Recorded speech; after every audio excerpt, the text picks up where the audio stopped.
cell phone says it's 9:01, and cell phones are always correct.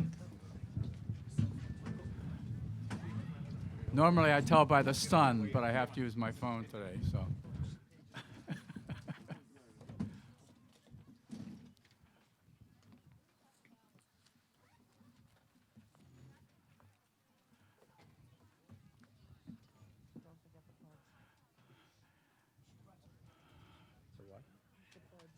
Yeah, it's like, yeah.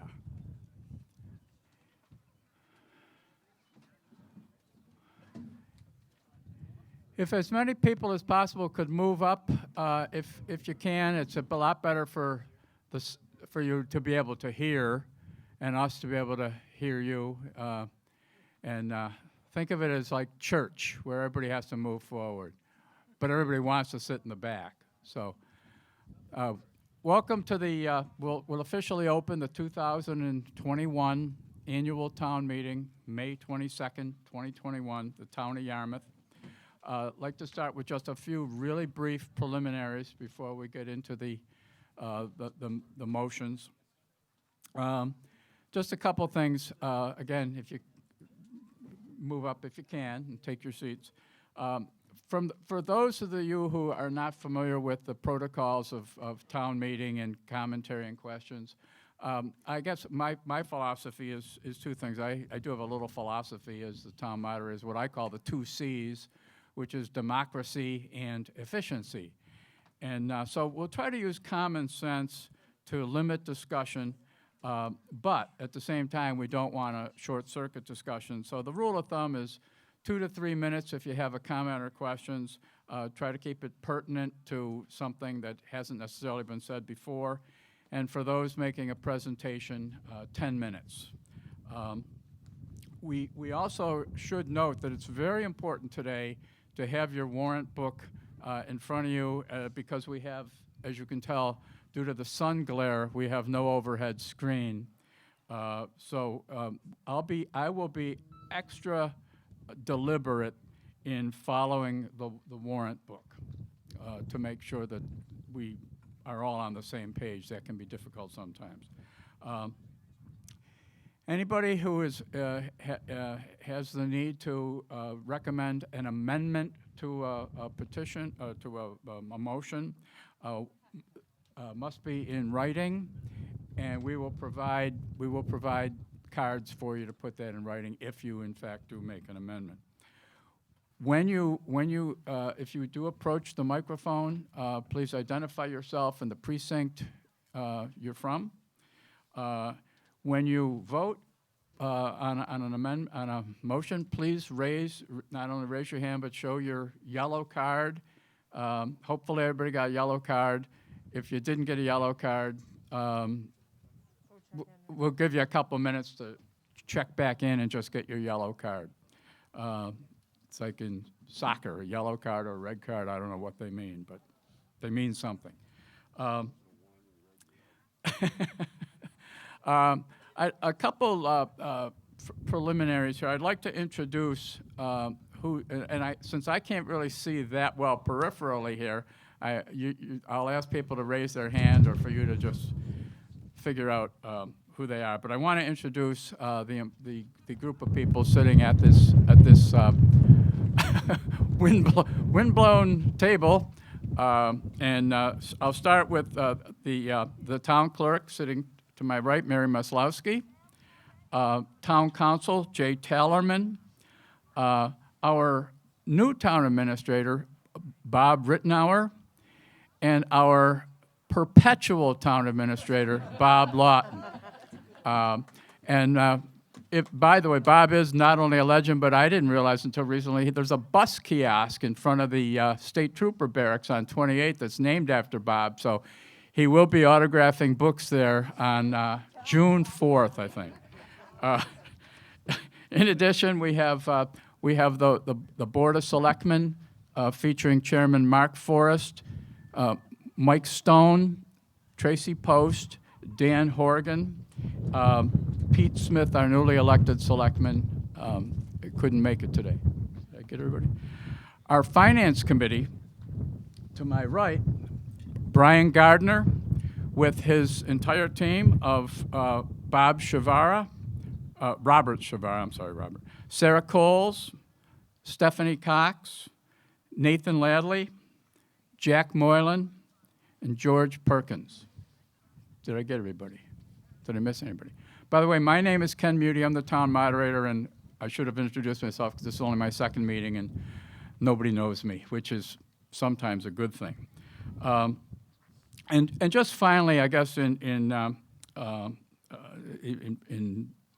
recognizing what we're here for today, I'm not going to go into all the things we've been through the past year, but it does seem like today is a little bit of a catharsis, and being outside makes it maybe even more so because we've all wanted to get out.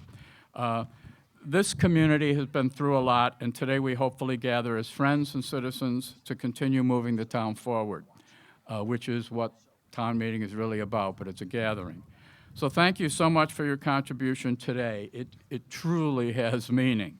Not many places have this kind of a forum.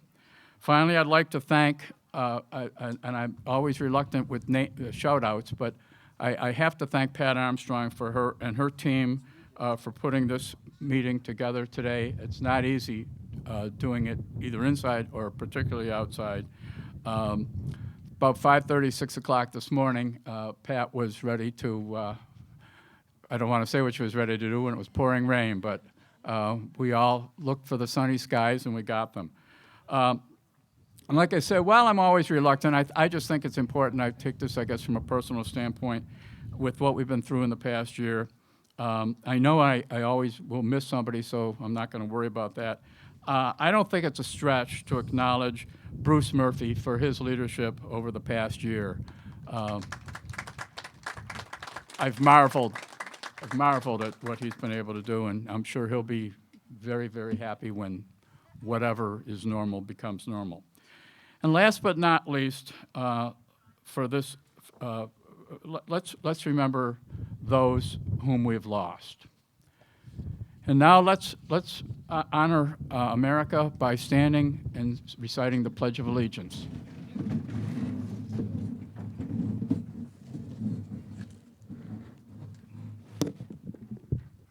I pledge allegiance to the flag of the United States of America and to the republic for which it stands, one nation, under God, indivisible, with liberty and justice for all. I'd like to now turn the meeting over to Mark Forrest, the Chairman of the Board of Selectmen, for some brief comments. Thank you. Can you hear me? Thank you, Mr. Moderator, and good morning, everyone. On behalf of the Board of Selectmen, I want to welcome you to the 2021 Yarmouth Annual Town Meeting. But as you all know, this past year has been like no other, and on behalf of the board, I want to thank all of you, particularly all the town residents, the businesses, and the staff, for the willingness and the ability to adapt to the extraordinarily unusual circumstances brought forth as a result of the COVID-19 pandemic. We've endured a new normal of masks and social distancing. While isolating a number of us, it's also brought out the best of us as a community. Neighbors have looked out for one another, and services were delivered in new and creative ways, many of which are likely to remain in place in the future. As you know, the governor recently announced that there would be a lifting of the COVID-19 restrictions 1 week from today. And anticipating this announcement, our town administrator has organized a reopening task force involving our Board of Health and town staff that have been preparing for this reopening. And I'm happy to report that all the town offices will be prepared to open on May 29th, in line with the governor's order.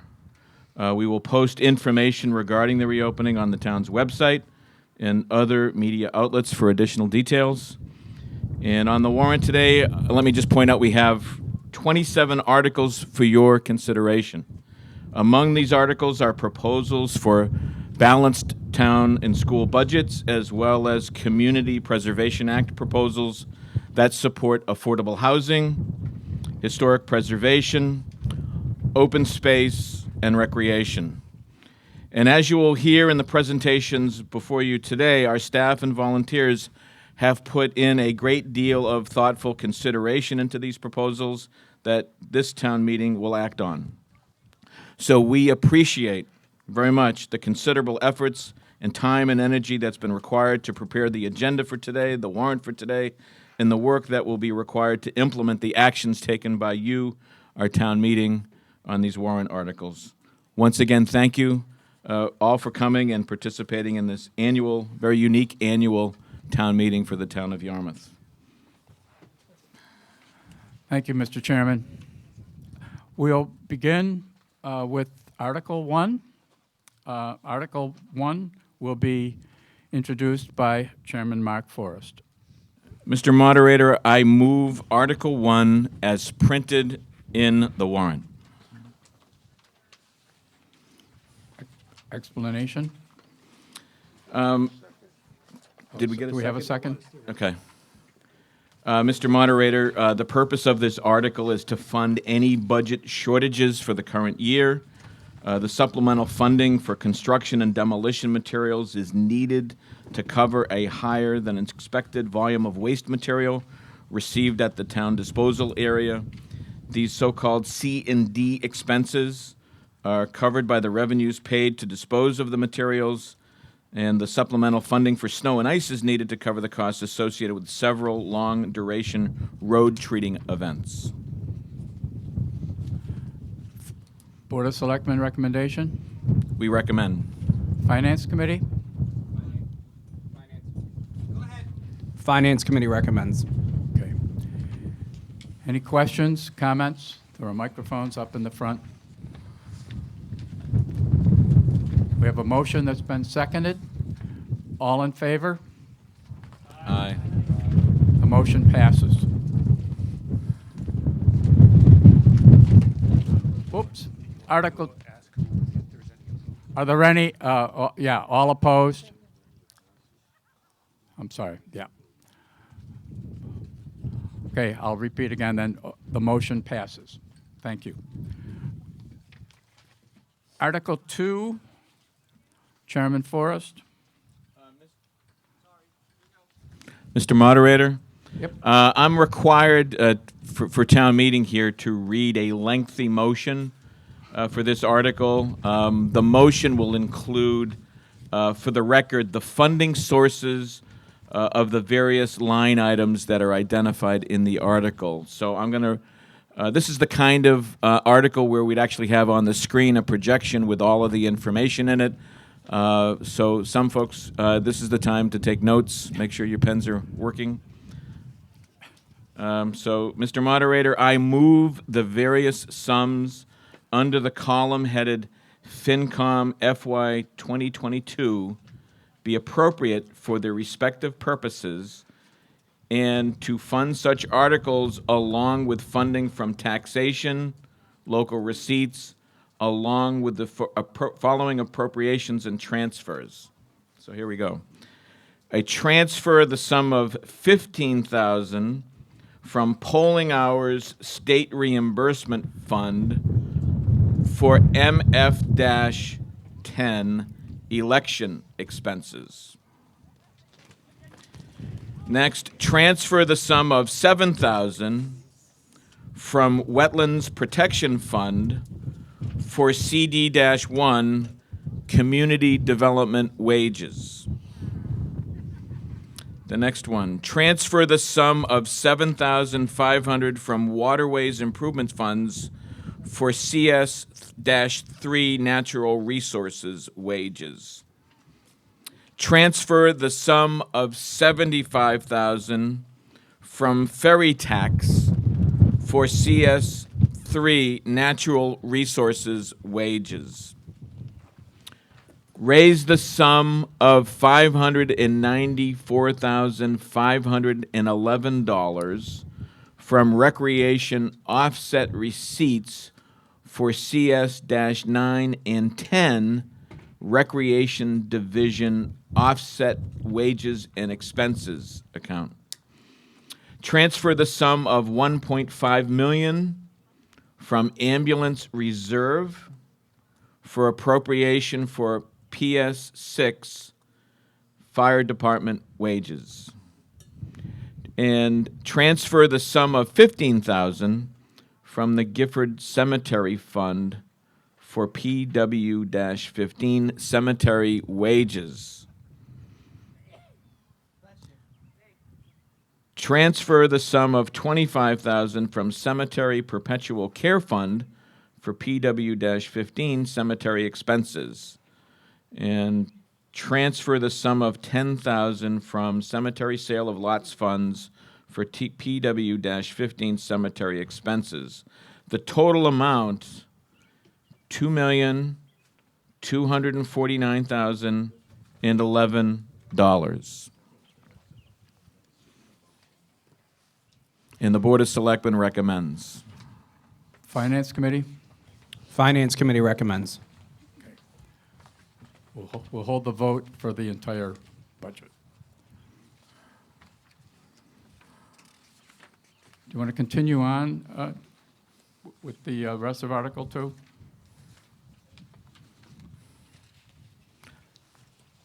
Which is the budget? Right. Oh, I got a different book. Well, okay, yeah. So what we'll do is we're going to read the budget. You have it in your book. I'm going to lump them together, and as we've done in the past, I'll show you what we're going to do here. If you have an issue with one of the items, yell out "hold," and we'll get back to it. Okay. Yeah. We hold right now, please. Yeah, please hold the geese. All right, so I'm going to take on your, I believe it's page 5 of the warrant. We're going to go through E through GG13. I'm not going to read all the numbers. Actually, on page 2, we'll go, at page 6, it goes through GG16. So it's moderator, wages, expense, and then town administrator, wages, expense, employee increment, emergency management expense, unemployment compensation, energy, legal, bargaining legal, training, Medicare, health insurance, pension, general insurance, wages, these are Finance Committee, reserve, and purchasing, for a grand total of $9,100,000, no, that's last year. Yeah, $10,135,826. We hear a motion. Do we have a second? All right, any further discussion? All in favor? Aye. All opposed? The motion carries. Mr. Moderator, in an effort to expedite this, can we move the entire budget, and if anybody has anything to hold, they could do that? That's fine, too. That would be great, thank you. We can do that. Yeah. Take forever. Yeah, that was. 7 pages. Second. Okay.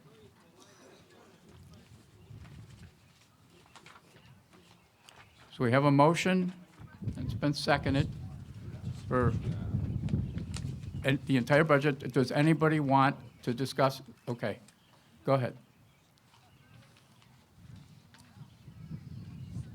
Brad Goodwin, Precinct 6. Please identify yourself and your precinct. Oh, I'm sorry. The wind here. I don't know you that well. Brad Goodwin, Precinct 6. Just a clarification, I apologize. I probably wrote the number down wrong. You're taking $1.5 million from PS6, but you said PS6. Shouldn't it be PS5? I apologize. I just tried to write everything down. Mark's glaring at me. It's for wages for the ambulance reserves, 1.5 million. You said PS6 wages, and I just want to make sure they get the money. I just think we need to do PS5. It's going to PS6. It's going to training? It's going to PS6 Fire Department wages. Which is PS5. PS6. That's what I'm saying. Okay. Gentlemen. Yeah. Can we have Chief?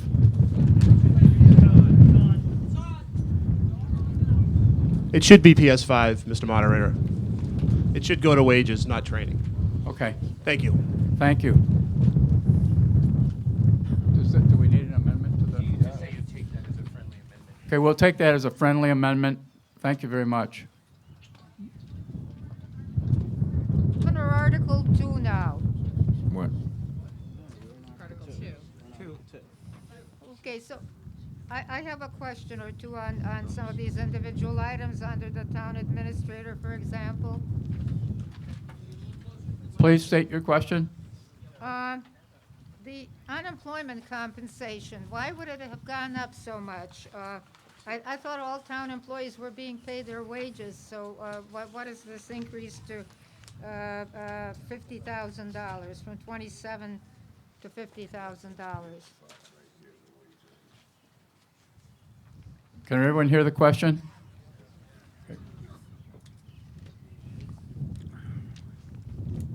Would the town administrator like to address that?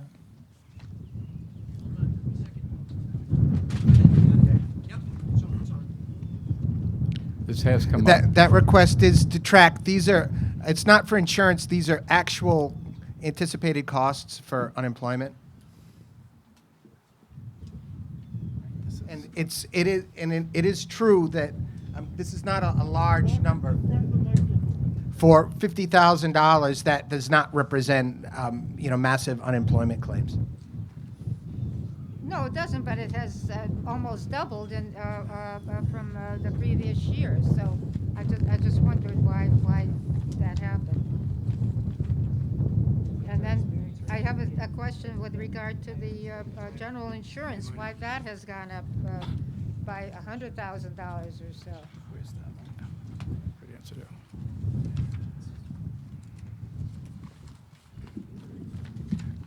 And the general insurance, that is the inflation rate for the general liability insurance policies that cover the entire town. Thank you. Okay, we have a motion that's been seconded on the entire budget, which is $41,518,140. All in favor? Oh, I'm sorry, I didn't see it. Go ahead. Bill Weston, Precinct 3. I don't know if it's appropriate now or not, but I just wanted to take a moment and commend and congratulate both the fire chief and the police chief for a year of outstanding service for a particularly difficult year. They've done a great job, and thank you, chiefs and their staff. Thank you.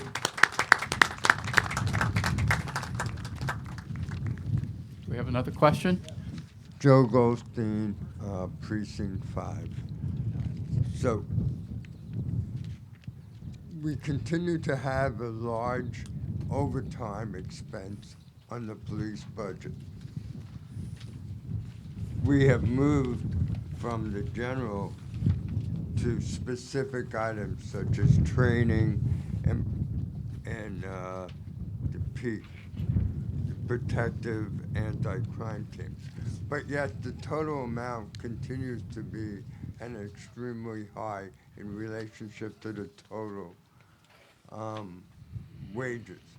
I would like to hear what our plan is to reduce that overtime cost. Is someone here to represent the police? I think Deputy Chief Lennon. Yes, good morning. The chief is just making his way in now. I was going to answer that. The overtime that you see, that figure, that goes mainly towards the replacement cost of our officers when they have to take time off. It also goes towards investigations, and it goes towards training. There is that $100,000 for training, but that amount gets eaten up fairly quickly with our K-9 officers and our SWAT team for their mandated training. We also have unfunded training mandates that come down through the state. So again, that number may seem high, but it does get eaten up fairly quickly by the mandatory training that we have to do. Our coverage for our officers, we maintain a certain staffing level. They just signed a new contract, both patrol and supervisors. They went to a 4-2 schedule, so we may see some savings with that, but that's yet to be seen. Does that answer your question, sir?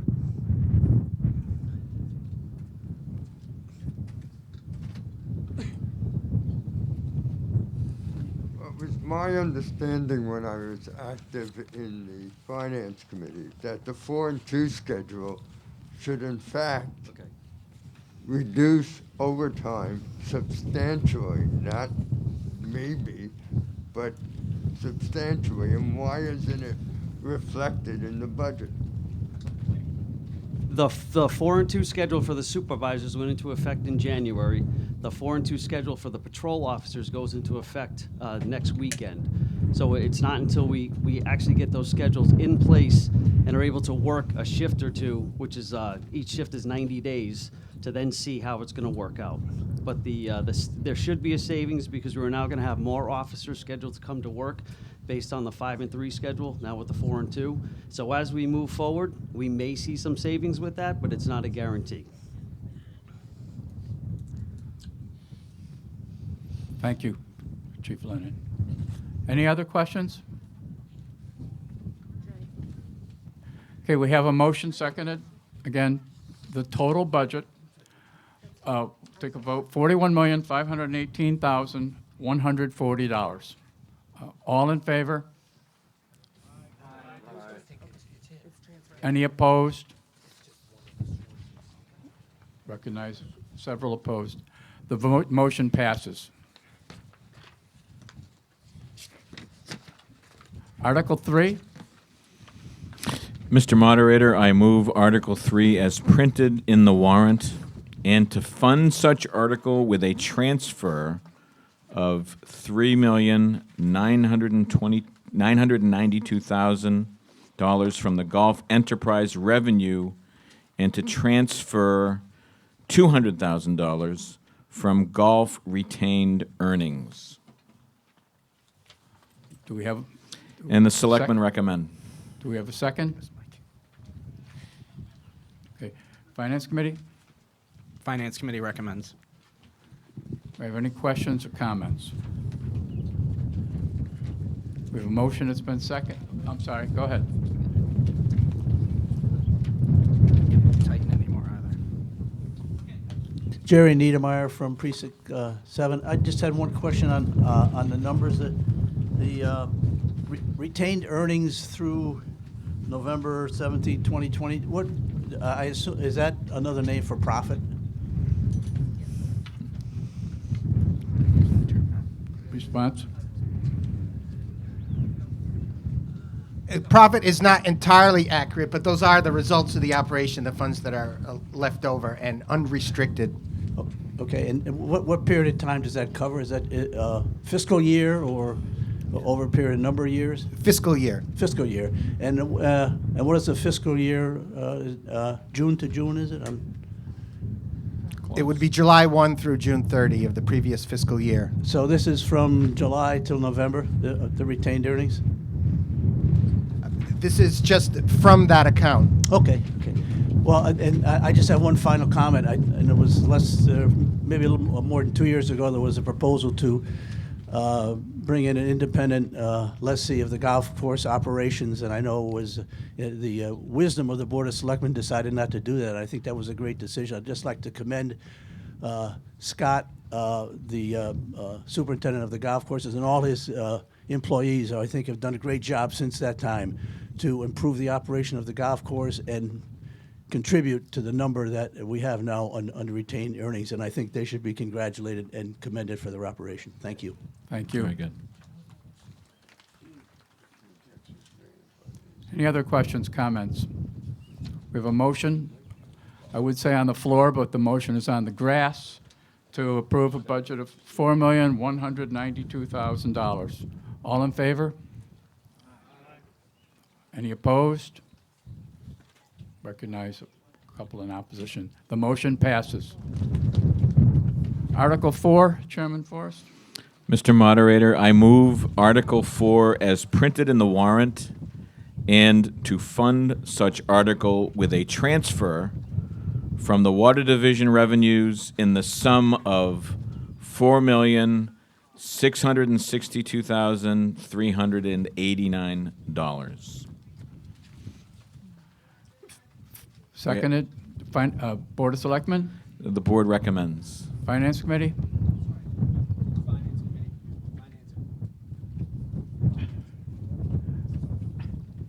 I think he recommends.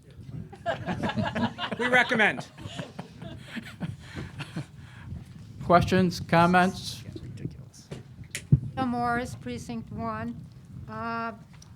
In this article, both the wages and the expenses have gone up very substantially. What's the explanation for that? What's going on in the water department?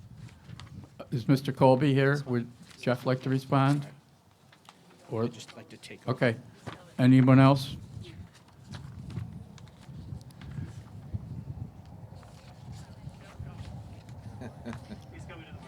There he is. Okay. Take your time.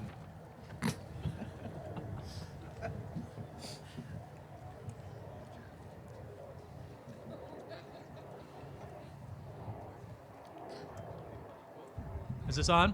Yes. Jeff Colby, Public Works Director. The wage line has gone up just with position reclassifications as well as some overtime due to vacancies. As you'll see with the actual FY 2020, there's a significant amount of the wages that's not used, so we have a number of vacancies. And so when there is a vacancy, that money is returned to retained earnings for water. But currently, it's proposed that because of position reclassifications as well as some overtime, that it's to increase. Hopefully that answers your question. How about the expenses? The question was, how about the expenses? The expenses. Because of some chemicals as well as electricity, water pumping has been up significantly this past year, and that's expected because of some drier periods as well, that will be continued. So the expenses are up because of chemicals as well as electricity. Does that answer the question? Okay, thank you. Any other questions or comments? We have a motion that's been seconded to approve a water budget of $4,662,389. All in favor? Aye. Opposed? Motion carries. Article 5. Mr. Moderator, I move Article 5 as printed in the warrant and to fund such article with a transfer of $2,503,159 from Septage Enterprise revenues. Board of Selectmen, We recommend. Finance Committee. Recommend. Thank you. Questions, comments? We have a motion that's been seconded. All in favor of the septage transfer of $2,503,159, say aye. Aye. Raise your hand. Opposed? Motion carries. Article 6 would be, go ahead. Mr. Moderator, I would like to move Article 6 as printed in the warrant and to fund the amount under certified FY 2022 by raising and appropriating $38,029,310. Board of Selectmen, We recommend. Finance Committee. Recommend. Questions, comments? Mr. Goldstein?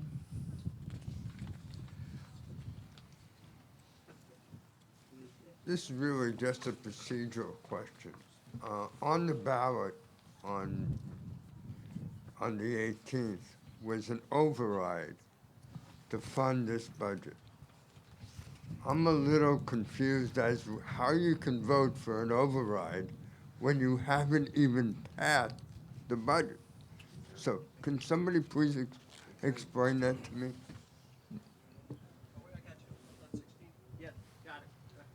Jay Taylorman, Town Council. Certainly the normal direction is appropriation first, then ballot question, but under the law, it can go in either direction. You just need both. They're two different things. You just need to do both of them in order to make the override happen.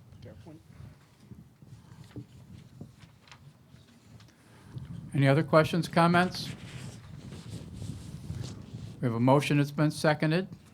All, for a school budget of $38,029,310. All in favor? Aye. Opposed? Recognized. Motion passes. Article 7. Mr. Moderator, I move Article 7 as printed in the warrant and to fund the amount under certified FY 2022 by raising and appropriating $4,648,784. Board of Selectmen? Recommends. Finance Committee? Recommend. Okay, do we have anybody? Yes. Chris Greeley? Yes, hi. I'm Christine Greeley. I'm the school committee member for the Cape Cod Regional Technical High School. With me is our superintendent of schools, Robert Sanborn. Norman Richard, our other Yarmouth members, unable to attend today. Cape Tech's mission is technical education with a priority on academic achievement to support our students and their goals, whether for careers, college, or post-secondary education in fields including cosmetology, auto and marine services, dental and health services, carpentry, plumbing, electrical, and HVAC services, and engineering, to name some. This has been an unusual year for our students and staff while moving into our newly completed building with schedules that included both on-site and remote learning. Even in all of this, a number of Yarmouth students have been recognized nationally and regionally for their accomplishments, including from Skills USA, first place team outstanding leadership, Laura Valdinas Ponch and Hayden Hardy, also a state officer. National voting delegates Alyssa Bach, Shannon Hardy, and Aubrey Houle, and interviewing for National Framework Alyssa Bach and Sophia Dolan. Our school newspaper, Tech Talk, won the New England Press Association Highest Achievement Award in the All New England category, with special achievement awards won by Eileen Barakat, Samantha Virgin, Sierra Lighton, Francelli Chaves, and Tia Tees Tripp. Superintendent Sanborn and I are here to present Yarmouth's share of our fiscal year 22 budget. Thank you, Chris. I first want to say to the whole audience, and with my good friend Carol Woodbury here, we lost a mountain of an educator this year in Ken Jenks. And, Bob, the wind is killing your voice. I don't know. Can you hear me now? Yeah. Sorry. It's the With wind's my good fault. friend Carol Woodbury here, I think I'd be remiss if I did not say we lost a mountain of an educator this past year in Ken Jenks. And I was just offer at the moment, maybe if it's appropriate, a moment of silence for the loss of Ken.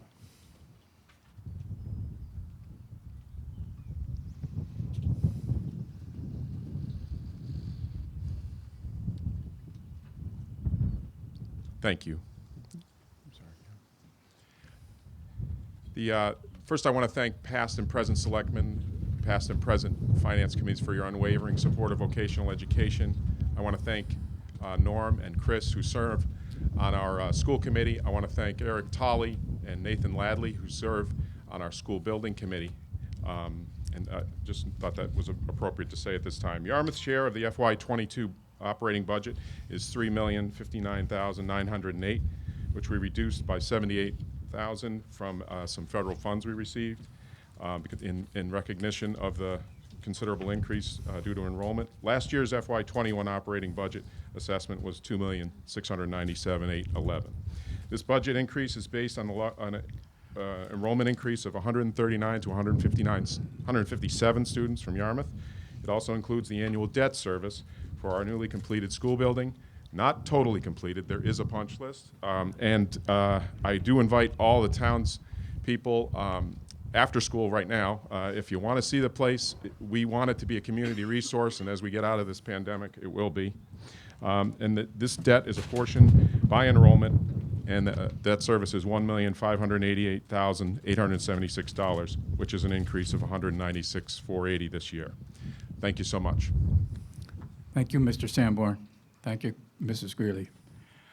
Any other questions, comments about the technical school?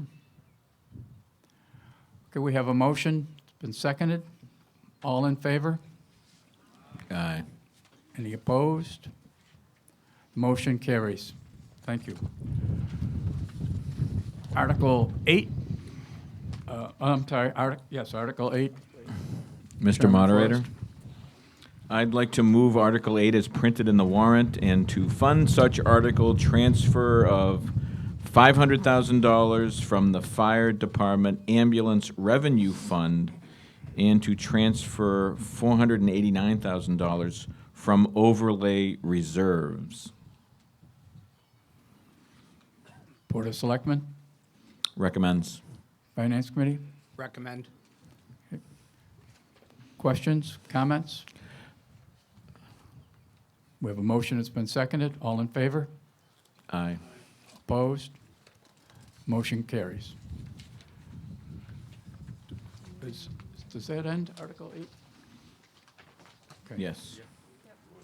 Article 9, Mr. Moderator, I'd like to move Article 9 as printed in the warrant and to fund such article with a transfer of $655,000 from the DPW the Water Division Water Fund balance. Board of Selectmen, We recommend. Finance. Recommend. Any questions, comments on Article 9? We have a motion that's been seconded. All in favor? Aye. Any opposed? Motion carries. Oh, you got 10. Article 10. Mr. Moderator, I move Article 10 as printed in the warrant and to fund such article with a transfer of $3,098,954 from free cash. Board of Selectmen, We recommend. Finance. Recommend. Okay, we're going to do just a little change here. It doesn't change the motion, but we're going to discuss item 10-20 separately because it requires a 2/3 vote. Item 10-20 is electric vehicle lease purchase replacement. Do we have 1026. 10, is it 10? I thought it's 10-20 in my book. It's a separate item, it's one item, might say 26 in another. It's the electric vehicle lease purchase. This requires a 2/3 vote, so we're going to take this separately, then we'll discuss the rest, which is a majority.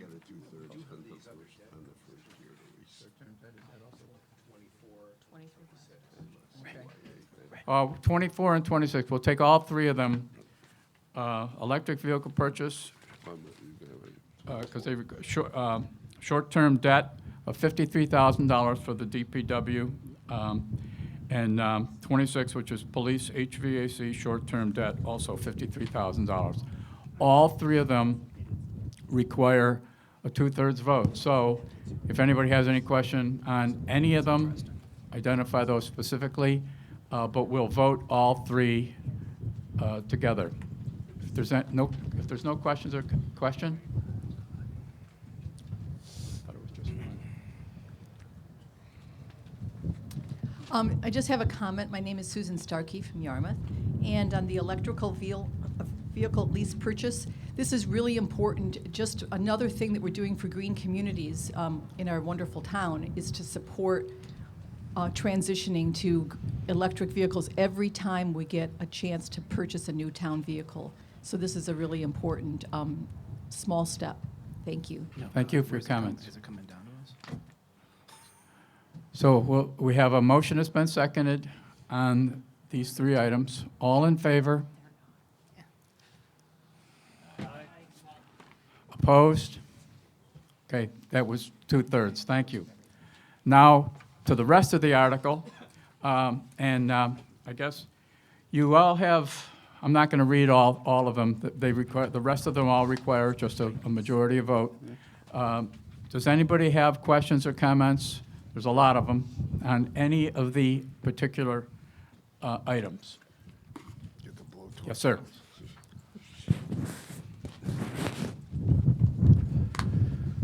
Brad Goodwin, Precinct 6. I have a feeling I know the answer to this, but being a sucker for punishment, what the hell? D21, Green Communities Coordinator. We're all trying to be as green as possible. I even brought my beverage today in a reusable aluminum container. But do we need to spend $34,000, which is going to increase every year, for a Green Community Coordinator? And if so, who brought this forward and said we should? Mr. Lawton? No, it's not you. I know. I like Bob. I'm number 2. Yes, Robert Rittenauer here, Town Administrator, and I'd like to answer that question. The last part first. I did not bring this forward.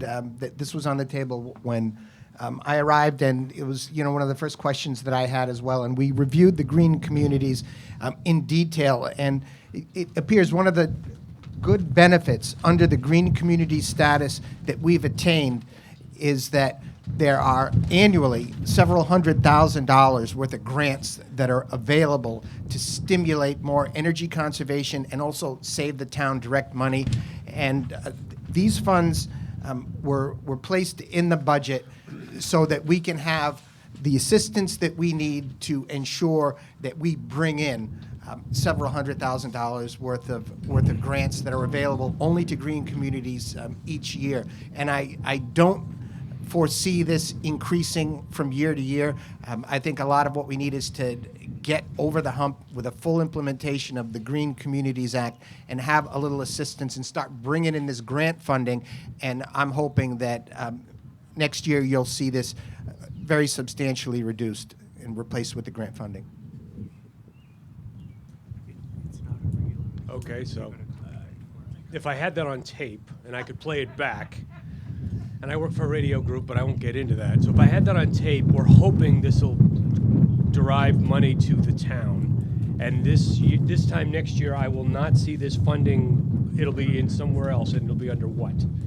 So I can look for it. I don't want to be like Vida, but I would like to keep an eye on this because I'm sick of being beaten. It's not your fault. I apologize. The ghosts of all the town administrators have to take these jabs, and it's not yours. You're probably saying right now, just get me back to my island. Like, what the hell am I doing here? But this kind of stuff is just a creeping crud on the wallets of people who pay taxes. And I know we're supposed to be warm and fuzzy and green and hug and all that stuff, and I think we do that very well on our own. And I'm not legislating, I'm just saying where in the future next year do I see the funding for this position, since it'll be paid for by grants, so I can look for it. Actually, this wind on the island is whipping up even more, so I'm very thankful to be here in Yarmouth, honestly. We won't hide this number. If we need some additional funds next year, we'll put it right out so that you can see it. And, we're hoping for full transparency on this. And remember, the idea of the green communities is going to assist the town with its overall budget situation. That this will be something that will be financially viable for the town in the future, not a drain, and it hopefully will have a reduction on the energy costs as well. But this is a one-time item that we've got out here now, and if there's any funds in next year's budget, I'll show you and I'll sit down, I'll walk you right through it of what we took in, what's going out. I just want to add to that, Brad, this is not a new employee, this will be a contracted position. So that's why you won't see the additions in future years. So this is a one-year thing?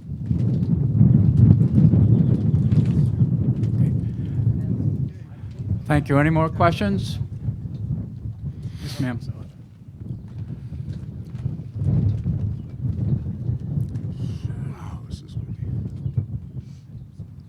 Glenna Capola, Precinct 7. I just have a question with 1016 drinking fountains. I didn't know with what's going on if they're even using drinking fountains anymore.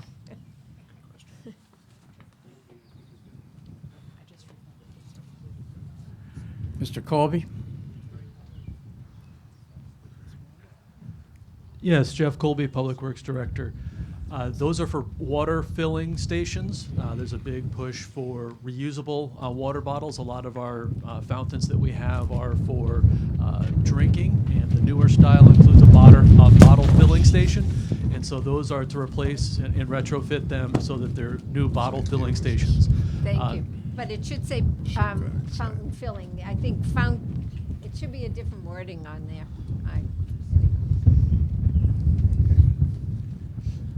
Thank you. Any other questions? Vita Morris, Precinct 1. To continue on this, the water fountain, did we vote at some point to install these, and how many are going to be installed all over town? And this is at a cost of what, $20,000 per? To answer the question, that's at least 4 of the, excuse me, 4 of the bottle filling stations, and they would be at the high-use areas such as Flax Pond, Peter Homer Park, the beaches, and that won't take care of all the locations, but certainly will be the higher-use locations for filling reusable water bottles. But what, are you saying there are going to be more of them than the 4? If this is successful, there will be more in the future. This is a pilot or the first locations that will benefit from that, but in order to have that as a widely dispersed throughout the community, there would have to be more, yes. Unbelievable. We have a motion, seconded, on all these items. All in favor? All opposed? The motion carries. I also just received a little note from Harvey Leonard saying that there could be a shower in the area within the next hour. So I don't know if that's pertinent, but it is what it is. Article 11 will be presented by Selectman Stone. Thank you, Mr. Moderator. I move that the town appropriate the sum of $3 million for the purpose of design, engineering, permitting, and construction relating to replacing the police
I have a brief explanation, Mr. Moderator. The article will allow the town to proceed with the design, engineering, and permitting and construction of the replacement of the existing police department HVAC system. which will include altering the design to allow for the appropriate flow of air in the building to mitigate the impacts of COVID-19 in the building. If borrowing this article requires a 2/3 vote. Thank you. Question, comment? Hi, Jim Wolf from Precinct 7. Just the HVAC design, I just want to address something that was said previously about the Green Communities Act. So this is a perfect example, I think, of how a coordinated. So grant funds are available because our community has decided to be a green community, and this kind of project is just the kind of project that may be eligible for state funding under the Green Communities Act. So this is just explanatory. Remember that a coordinator is the one who would theoretically be involved in helping and assisting funds from the state because we are a green community. That's all I have to say. Thank you. We have a motion that's been seconded. We need a 2/3 vote. All in favor? All opposed? Recognize the motion carries. Article 12. Mr. Moderator, I move Article 12 as printed in the warrant and to raise and appropriate the sum of $250,000. Board of Selectmen. Board of Selectmen recommends. Finance Committee. Recommend. Explanation. The article provides funding for settled or to-be-settled collective bargaining agreements. The town strives to settle contracts that are fair to the employees and allows the town to stay within the constraints of Proposition 2.5. Do we have any questions or comments?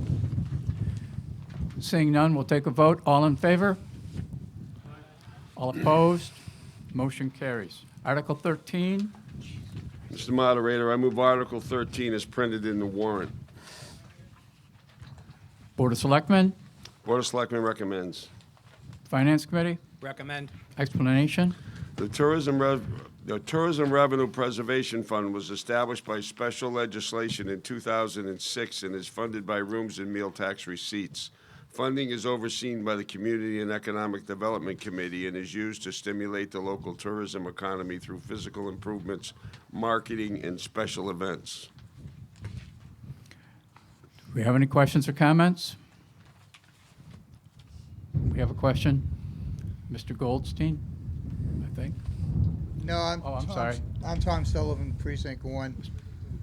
How much money from our tourism fund goes to pay for the information center on Route 6? We're paying for that, from what I understand, from our tourism fund, and no other town or even the state's paying for this. And the question is, why should we pay for it? Anybody? Karen Green? Yeah. Sure.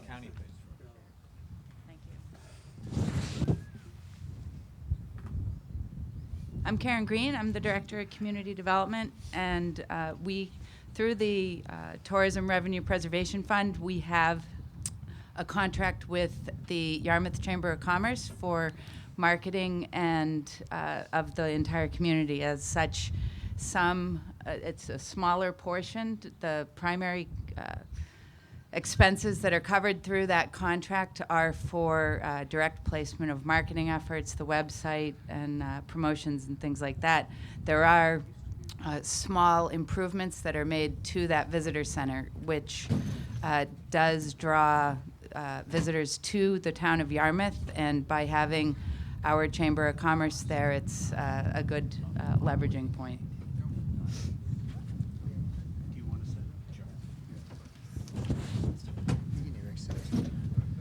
Mr. Moderator, I could also shed some light on this. The cost of the operations, maintenance of the facility actually on Route 6 is covered by Barnstable County. That's an item that the county commissioners fund every year. Thank you. Any other questions? Yes, I do. From what I understand, the cost runs about $50,000 a year, if I'm not correct. Because there's a salary involved too, from what I understand. I'd like to see amended that we withdraw the funds supporting that center until the state takes it over. Let the funds stay in Yarmouth. Maintenance, what else? This, Operation two. this motion really doesn't have a dollar amount. Or, are you making an amended motion? Yeah, I would like to, well, if we can get the dollar amount, yes, I would like to amend it to reduce the budget by that amount. Okay, let's hold that for Mr. Goldstein. Yes, because this leads into what I wanted to say. I would like to propose an amendment to take $50,000 out of this budget and to add $50,000 to DPW to be used for street cleanup, which I believe would do more to enhance the town of Yarmouth's appeal as a tourist place than wasting our money on a general tourist fund, which gives us very little and almost no effect. So I make that amendment. I'll second it. I don't believe we can make that kind of an amendment to transfer funds from. I believe that according to procedure, in order to take money out and put money in, it has to come from a specific area. I am proposing that kind of amendment. It maintains 2.5. It maintains the budget in a total sense. It is just moving it from one to another. And I believe it is appropriate. So let me just, a couple things there. One, the total amount that we appropriate under the special act is set by the special act pursuant to a specific percentage. Second, we can't divert funds pursuant to the special act from the tourism fund to a DPW. That's not appropriate or within the scope of this article. So are you saying that we're stuck with this amount to give, whether we like it or not? Then why is it even a warrant? Warrants are made to be able to be amended. So I'm very confused. I'm not a lawyer, but it doesn't make sense to me. The amount has to be appropriated every year, but the warrant, you can only amend within the scope of an article. The scope of this article is formed by the special act. The special act does not allow us to appropriate through this article for other town departments.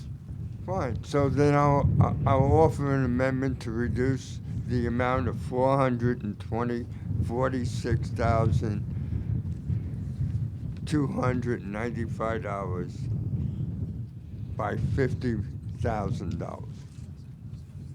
Is that permissible? Again, the amount that is appropriated here is pursuant to the formula in the special act. It says the town shall. Again, I'll ask, why is it an article if we don't have a choice?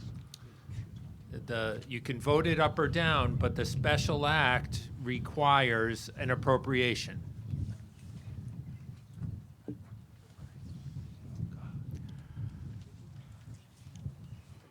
Vita Morris, is it too much to ask that this kind of thing doesn't happen next year? I mean, is there some way to take the money out of the maintenance of that rest area? I think the most peculiar thing that was said about this whole thing was by Ms. Green, saying that it attracts tourists to Yarmouth. They're already in Yarmouth by the time they stop there. So I think it's ridiculous, honestly. And is there some way to make sure that this doesn't appear anymore? Why is Yarmouth has undertaken by the Chamber of Commerce on their behalf, you know, to maintain this rest area once the state gave it up. Those comments are pertinent. We'll talk to the town administration and the Board of Selectmen about the future. Any other comments? Mr. Moderator, Jim Saban, Precinct 7, past president of the Chamber of Commerce. I want to assure the community that those dollars are well spent. Over 100,000 people stop at that rest area when they come to the Cape, and they're given an opportunity to learn about our town and to come and stay in our town and put money back into our pockets by staying in our hotels and eating in our restaurants and buying things in our retail properties. So we get those monies back in spades. So for us to spend $50,000, I want you to know, is also offset by other expenses that the chamber comes up with, and not just from you, the taxpayers. So you're getting your money back in more than $50,000, and it's well spent. Vita Morris, shall we ask for a cost-benefit analysis in dollars and cents? Let's, you know, it's Thank you very for your easy comment. to- We'll take that under advisement. I don't believe we have an official amendment, so in the absence of that, no further comments. I'd like to take a vote. All in favor of Article 13? Say aye. All opposed? Recognized. Motion passes. Article 14, CPA.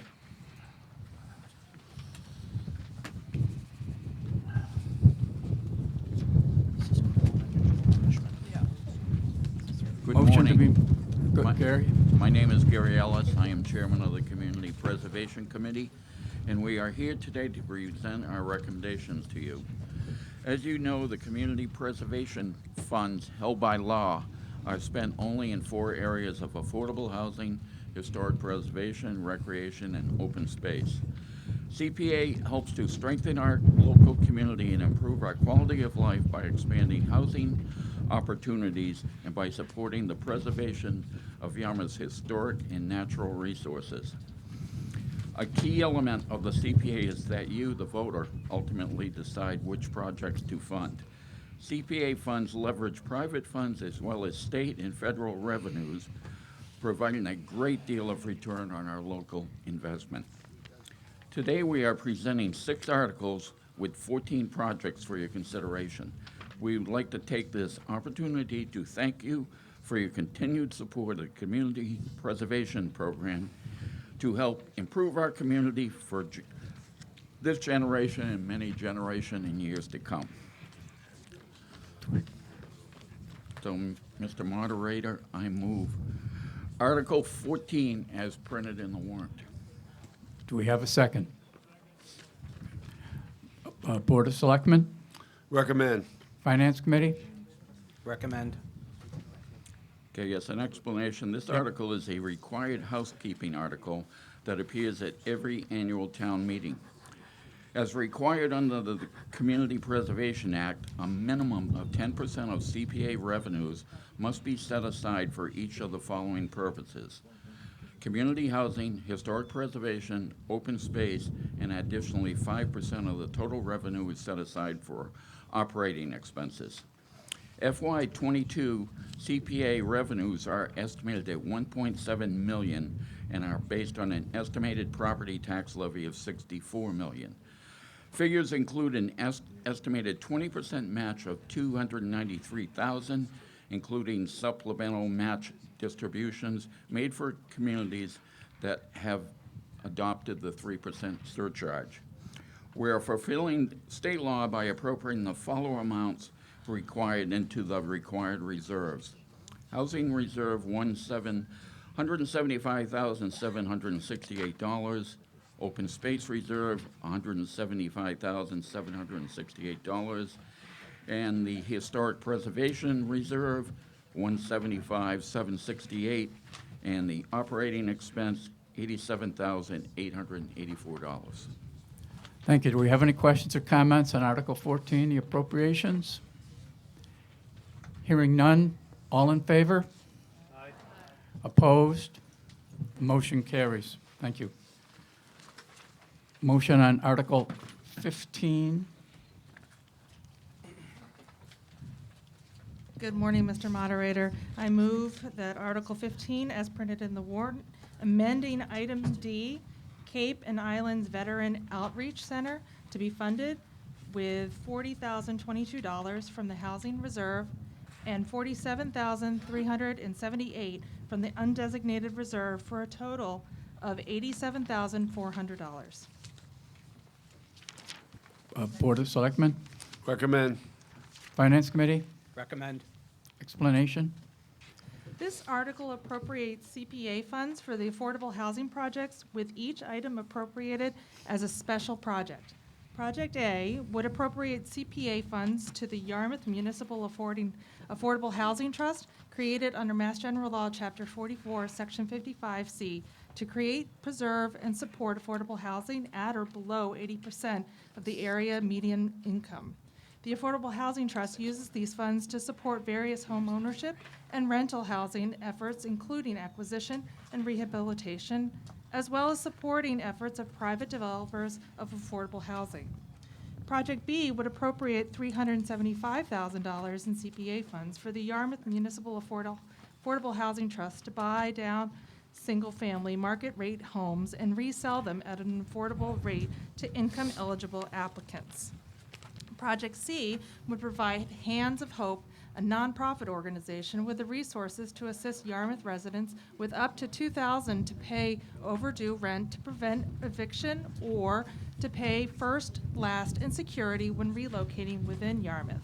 And Project D would provide funding to the Cape and Islands Veterans Outreach Center to offset costs associated with completing supportive housing for 5 veterans located at 1341 Route 134 in East Dennis.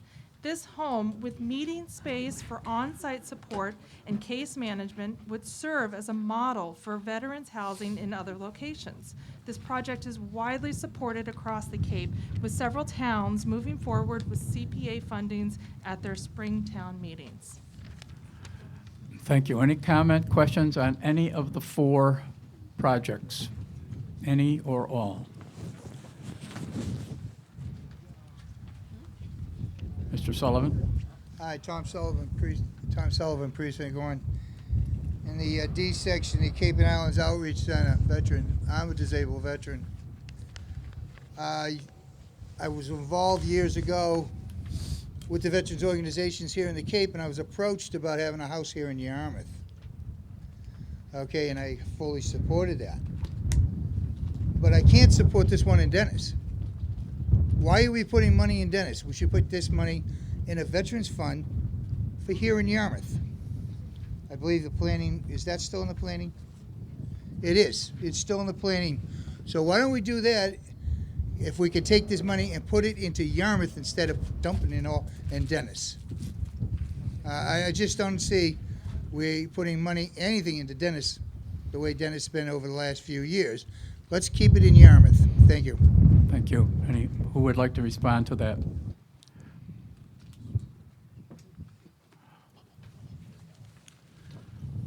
I'd like to respond to that. We spent a great deal of time working with the veterans group in Dennis to try and come up with figures for them. Other communities in CPC have supported it.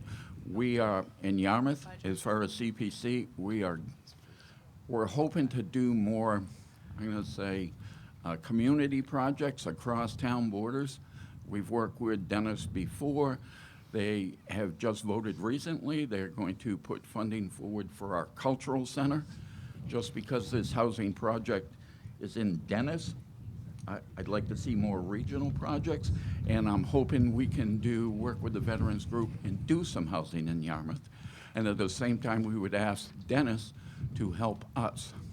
And it allows us to get a lot more projects approved and hopefully more veterans housing by doing community instead of these town projects. Thank you. Mr. Shavara? Robert Savara, Precinct 6, 23 New Hampshire Ave. This article suggests, and the next article suggests, that we send right now $87,000 and $65,000 for the Playhouse located in Dennis. This is over 3 years of the average taxpayer's income. The receiver of these funds, Dennis, has a higher income per capita. It has the same percentage of affordable housing. It is a wealthier town by average home values. It has a tax rate nearly half of ours. Their bond rating is better and has been traditionally better since 2007. The average home, they are paying nearly $2,000 less in taxes per year. The people of this town passed a $400,000 override for the schools. These two sections total equal to more than 1/3 of the Tuesday's override. Denner is in a better financial position to do this project. They just choose not to. I personally am in support of the Veterans and Arts programs. I supported the Assessors program for the Gold Star families, which we will vote on later tonight. I support the Cape Cod Cultural Center, which is located in Yarmouth, sponsored by Yarmouth. I also supported the Yarmouth Housing, which we just took on 2 very costly housing projects. Again, are we completely out of housing and historic projects in Yarmouth that we can't save this money for? So I guess in conclusion, just keep Yarmouth money in Yarmouth. Thank you. Rita Morris, I'd like to second what this gentleman just said. And do we have any, I was going to wait until we got to the theater. Do we have any instances where Dennis has sent money for our, whatever we do here that would be considered a community type project? We keep making these, what I would call quote unquote donations to Dennis in particular, when we have such a contentious relationship with them over at least the school district and what have you. But what's going on here? Okay, And isn't the theater a private? That theater's not part entity? of this motion, but I thank you for your comments. But I just might as well make the so that I won't have Appreciate to it. stand up the next time. I won't That's ask that's a private project, isn't it? But why are we supporting private projects that are located? Thank you, at the- thank you. I'm not going to ask for a response because I think Mr. Ellis addressed the philosophy on that subject. Any other questions, comments? I'd just like to state that in the past, Dennis has funded projects in town. They, like I said, they just voted to help with the cultural center. They also help fund the tennis courts over off of Station Ave. Yeah, but those courts are greatly used a lot more by Yarmouth residents than anybody from Dennis. And I just philosophically, I believe my kids go to school with the kids from Dennis. They grow up together. They don't think across town lines. And I don't want to.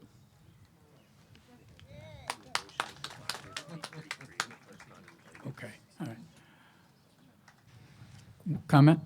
Question? Hi, my name's Joe Taylor. I'm the Executive Director for the Veterans Outreach Center. And I just want to take a moment and thank Yarmouth for the support. As been addressed, we are a Cape-wide and islands organization. And the veterans that we support 15 veterans right now. Anticipation within the next fiscal year, that number will double with hoping multiple projects throughout the Cape. I know it won't be by the time I'm gone, but our goal is to have veteran housing in every town on the Cape and on the island. But again, I just want to recognize Yarmouth and thank you. Thank you. We have a motion that's been seconded. Go ahead. Go ahead. By all means, welcome. You're recognized. Hello, Irene Payne from Precinct 7. I'm just curious, I mean, I'm for everything on here, don't worry. But on B, to support the acquisition, rehab, and resale of single families to families who are income eligible, is there any information on how many houses we've been able to buy and how many people have been able to take advantages of this? That's part one. And part two is just how much money do we have in this fund? Just wondering. Thank you. Response? Question? Comment? Karen? Oh, sorry, I didn't see her. Karen? Yep. Thank you. Karen Green, Director of Community Development. Regarding Line B, it's a $375,000 buy-down program sponsored by our Affordable Housing Trust. And I believe they have 3 units of housing planned for this amount of funding. So they would look to buy market rate housing, subsidize it to some extent, and then sell it at an affordable rate to an income-eligible buyer. Thank you. Comment, question? Good morning, Jim Seymour, District 4, Yarmouth resident, a veteran, and a member of the Board of Directors of Cape and Islands Veterans Outreach. We are a Cape-wide organization, as Mr. Taylor so eloquently pointed out. Dennis has contributed a hell of a lot of money to this project. The land, 99-year lease, $200,000 in CPC money, so it's not an exclusive Yarmouth contribution here. This money will help us alleviate Cape-wide veterans homeless issues. These are people that are recovering from addiction, PTSD. These are not just regular people. These are people that have contributed to the protection and the honor of our country. And in some small way, we're giving back to get these people back on their feet, back into the community, and making themselves, you know, productive members of the community. I think a small contribution on our behalf of this amount is priceless in that endeavor and in that initiative. Thank you. Thank you very much. Hearing no further questions or comments, we have a motion seconded on the grass. All in favor? All opposed? The motion, article carries. Article 16.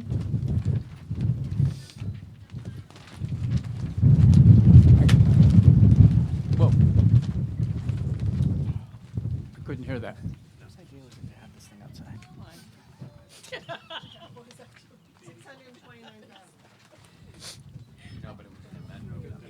I don't think it was an amendment. Couldn't have been yesterday? I think they addressed that within the fund. Yeah, I think it was in the motion.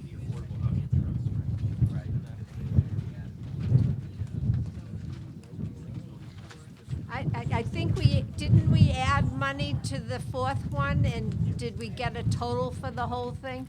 To the veterans? Yes. It's like 80,000. Right, but do we have a total of the whole 4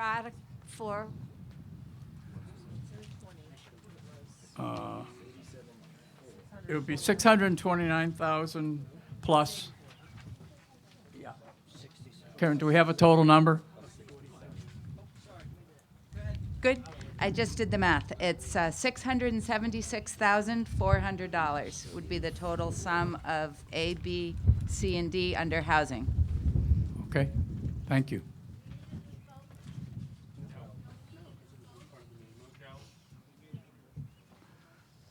Article 16? Yes, sir. Thank you. Mr. Moderator, I move Article 16 as printed in the warrant, amending Item C, Taylor Bray Farm Barn, to be funded with $37,326 from the Historic Reserve and $381,971 from the Undesignated Reserve, for a total of $419,297. Thank you. So, Board of Selectmen? Board of Selectmen recommends. Finance Committee? Recommend. Explanation? The article appropriates CPA funds for historic preservation projects, with each item appropriated as a separate project. Project A would provide $92,467 to the Cultural Center of Cape Cod to help preserve the building with roof and baluster replacement and by the replacement of 3 exterior doors. Project B would provide $75,000 to repair the west side of the Baxter Gristmill building, including sill, crossbeam, door frame, trim, shingles, and sideboard. These structural repairs will be permanent and will improve safety and public access to the structure. The work will be overseen by the Department of Public Works. Project C would provide $419,297 for the structural repairs to the barn at Taylor Bray Farm. These structural repairs will be permanent and will improve safety and public access to the structure. The amount is based on actual bids received on May 10th. This work will be overseen by the Department of Public Works. Project D would provide funding to improve access to historic public records and compliance with Public Records Division standards. Funding will help to identify and classify all stored documents, establish guidelines and procedures for record keeping, and preserve records through scanning, refiling, and permanent storage. Project D would provide funding for the creation and installation of cemetery signage for Pine Grove and Georgetown cemeteries. These signs will be the same design and materials used for the signage at Woodside and Ancient cemeteries, both funded through a prior appropriation of CPA fundings. Project F would provide funding for preservation efforts at the Cape Playhouse in Dennis. One of several community funding projects, this project, Yarmouth funds will be used for the preservation of the northern facade of the Playhouse building.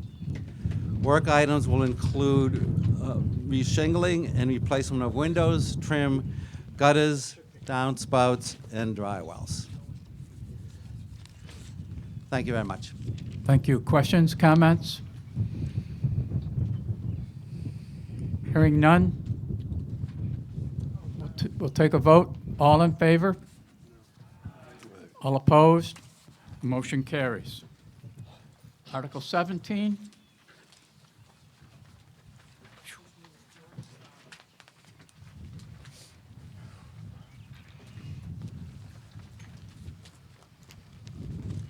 Mr. Moderator, I move to indefinitely postpone Article 17.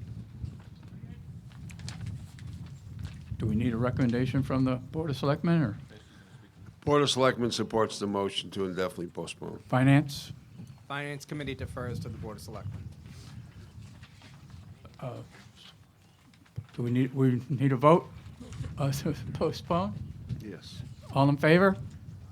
All opposed? Okay, is it? See, this is let them eat cake up here.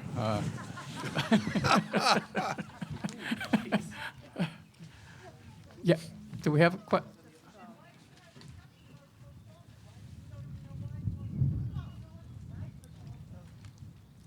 Okay, that's a question.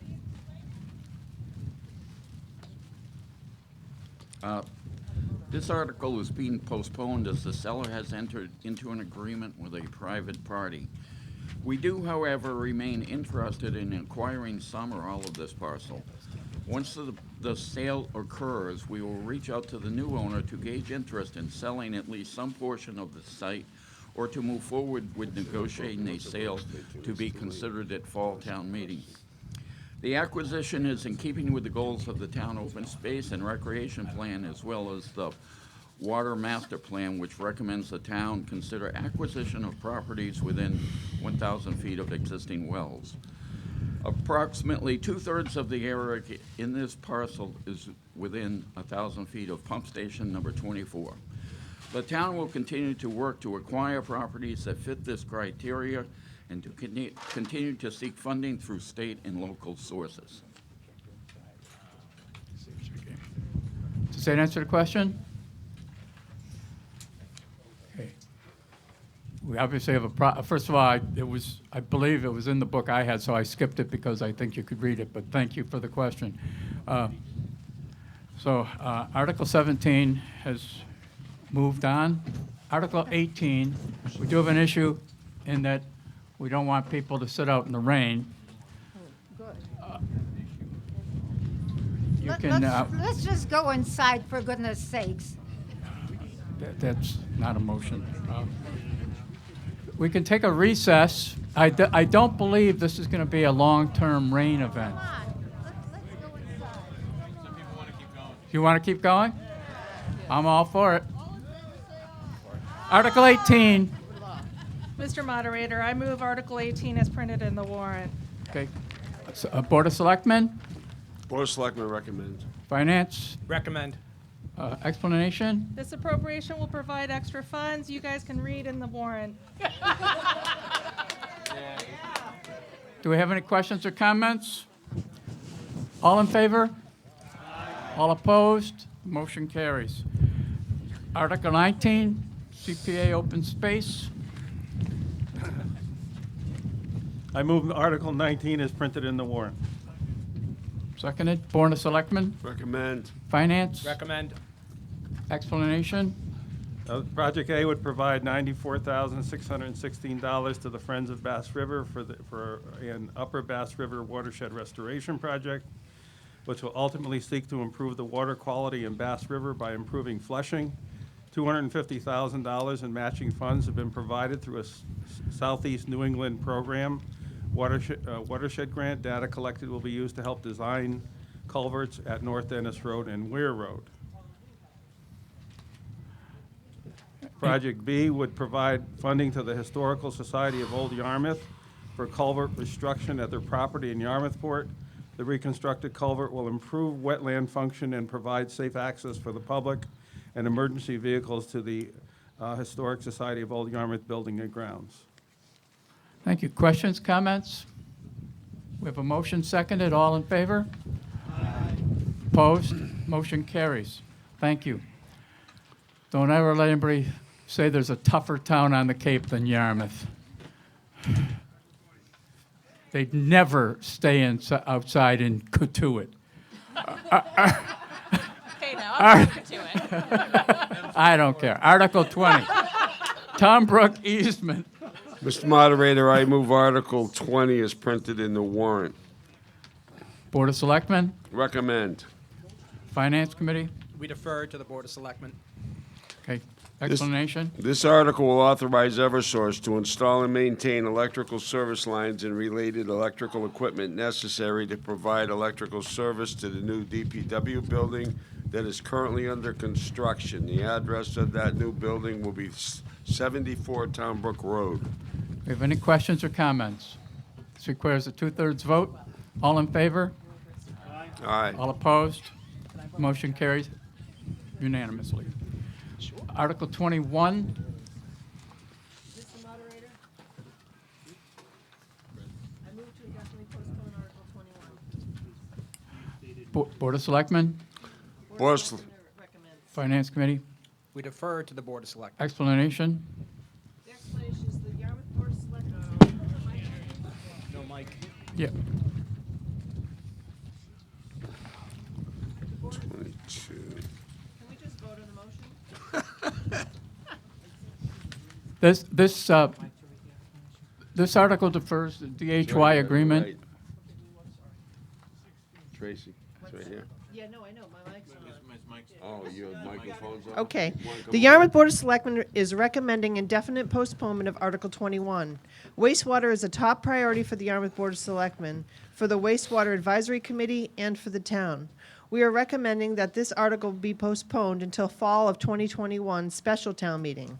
At that meeting, we will know what action our partners in Dennis and Harwich are going to take to either adopt the tri-town wastewater plant language or reject it. In either event, the town of Yarmouth is not slowing down the work being done in coordination with the Mass Department of Transportation to design the installation wastewater piping on Route 28 in West Yarmouth.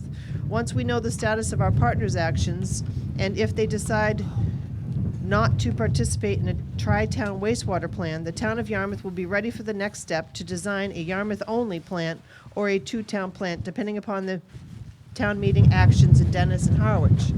We believe a 4-month delay will not adversely affect the progress Yarmouth has made to take care of our wastewater issues. We urge the voters to support indefinite postponement at this time.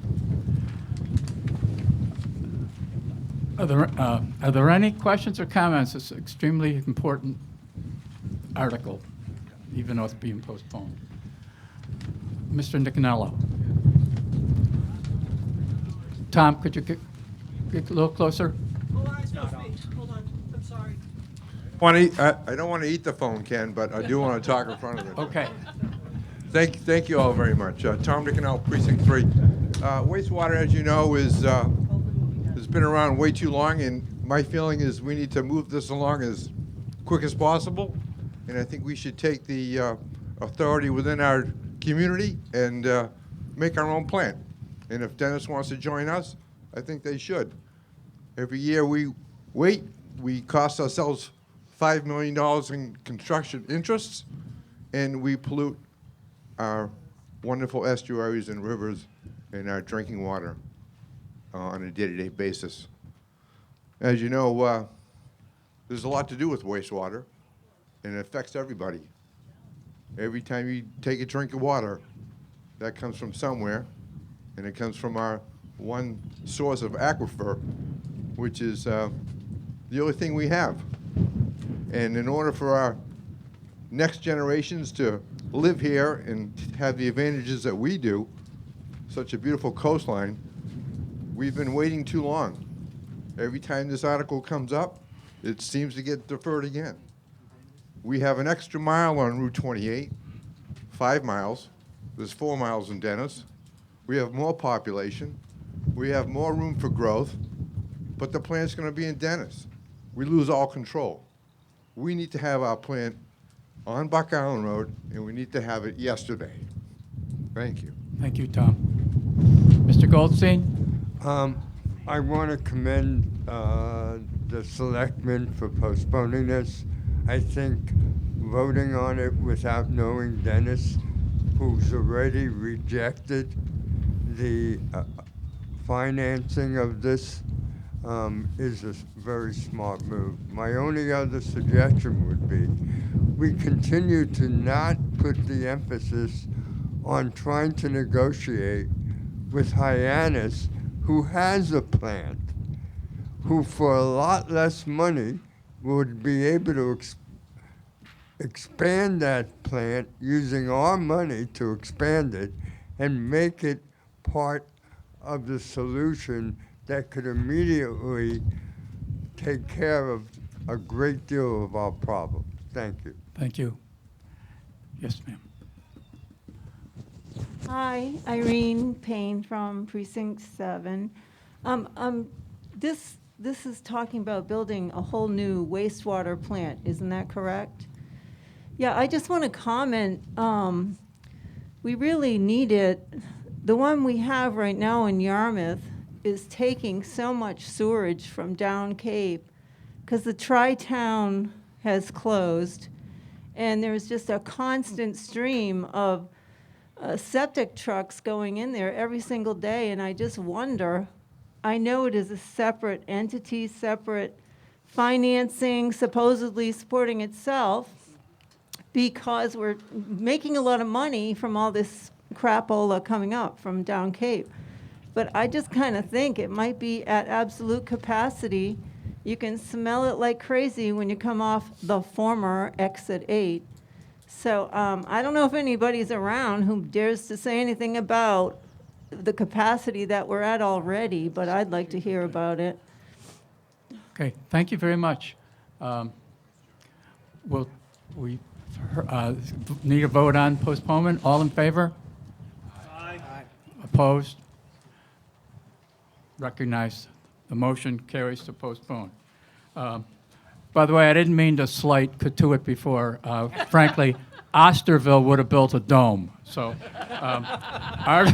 Article 22, Gold Star article, Selectman Post.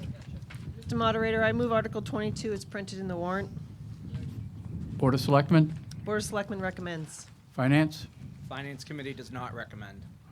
Explanation. This article will establish a full real estate tax exemption for qualifying Gold Star parents or guardians of soldiers and sailors, members of the National Guard, and veterans who were active in the military and killed in the line of duty or suffered an injury or illness that was proximate cause of their death or missing in action with a presumptive finding of death as a result of active duty service, provided that the real estate is occupied as the domicile of the surviving parents or guardians, and provided further that the surviving parents or guardian should have been domiciled in the Commonwealth of Massachusetts for a consecutive 5 years immediately before the date of filing for the exemption pursuant to this clause, or the soldier or sailor, member of the National Guard, or veteran was domiciled in the Commonwealth for not less than 6 months before entering service. Thank you. Questions, comments? We have a motion. It's been, Mr. Sullivan?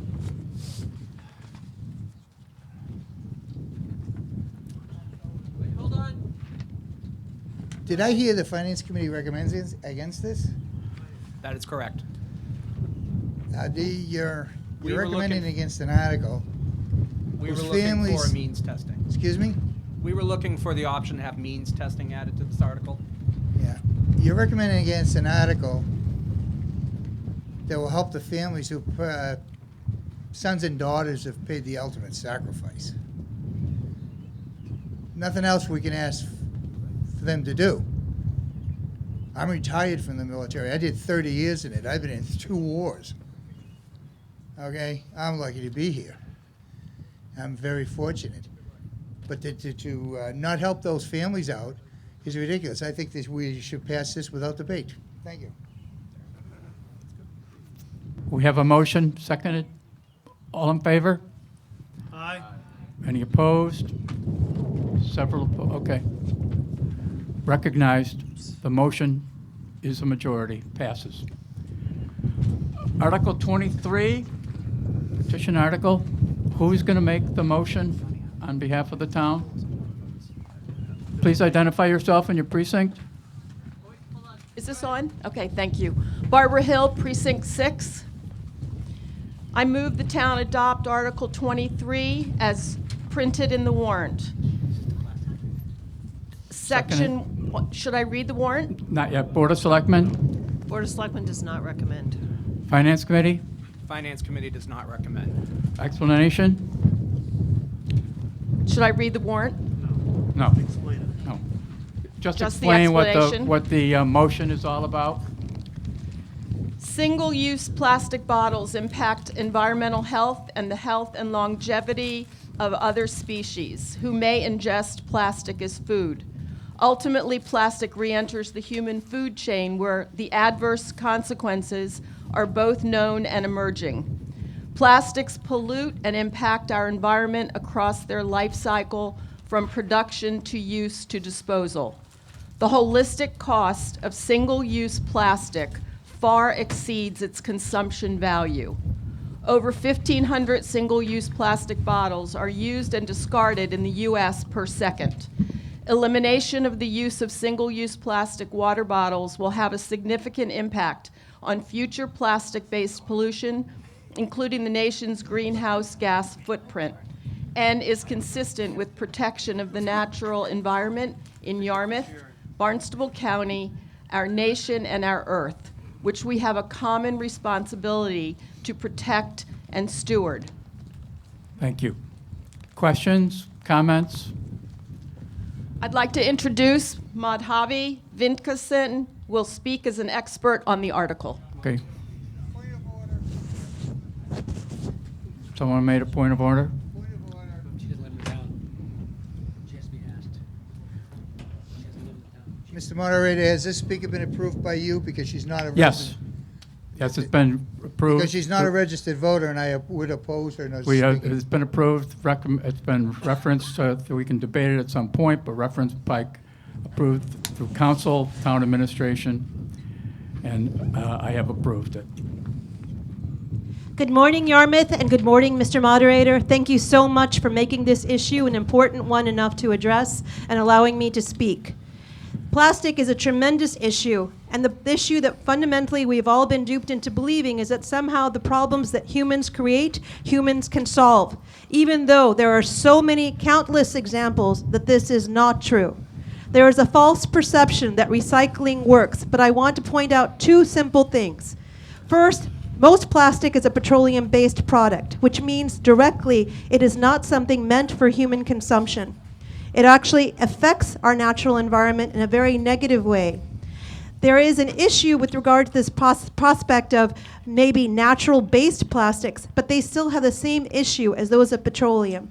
They both affect, in terms of natural-based plastics, the ecosystem, primarily because they promote monoculture use. But when we look at consumption of these products or consumption of items that are actually in plastic bottles, the leachate from the chemicals of plastic have normalized things that we all have gotten used to hearing about: ADHD, obesity, endocrine disruption, fertility issues, cardiovascular disease. Almost every single one of us in this area knows somebody who suffers from some of these, and this yet has been normalized slowly over the 40-year ubiquitous use of plastic. When we look at the disposal life of plastic, there are 3 channels. There are landfill channels, which is where the majority of plastic does end up. There is recycling, which only leads to downcycling typically, and eventually then again into either the other 2, which is landfill or incineration. Incineration is becoming an increasing element of the disposal aspect of plastic. The thing to take into consideration is we only need 3 basic things to live: oxygen, water, and food. That means that we pollute the air we breathe, we pollute the water we drink, and we use the most cheap mechanisms to eat food, which is what we need for basic nutrition, and we package it in plastic, which actually leads to the leachate elements and the chemical impacts.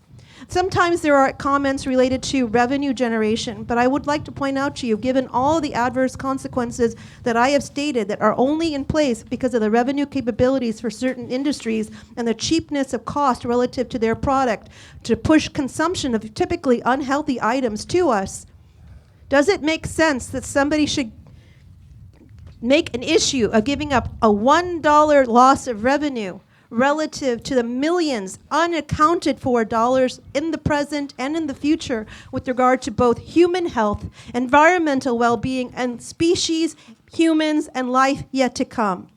We have one Earth. We have a responsibility to steward it.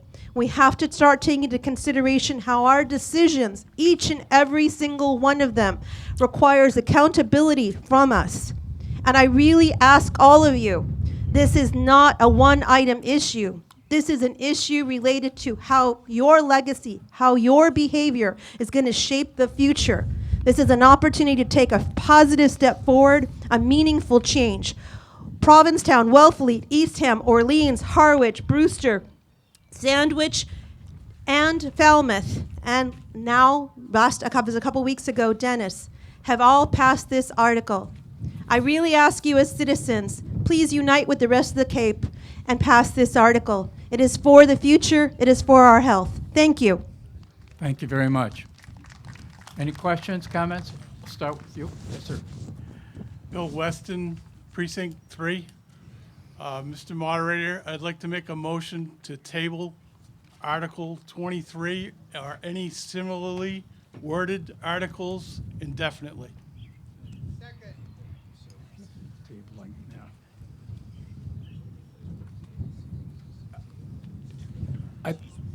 Do you mean tabling, or do you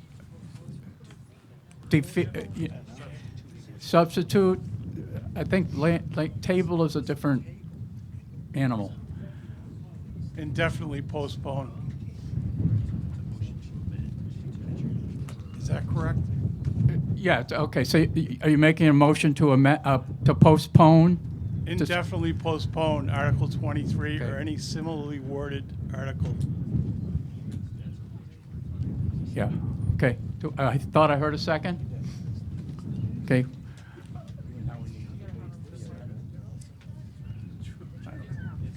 Can you quickly put that in writing? Why? We need to debate.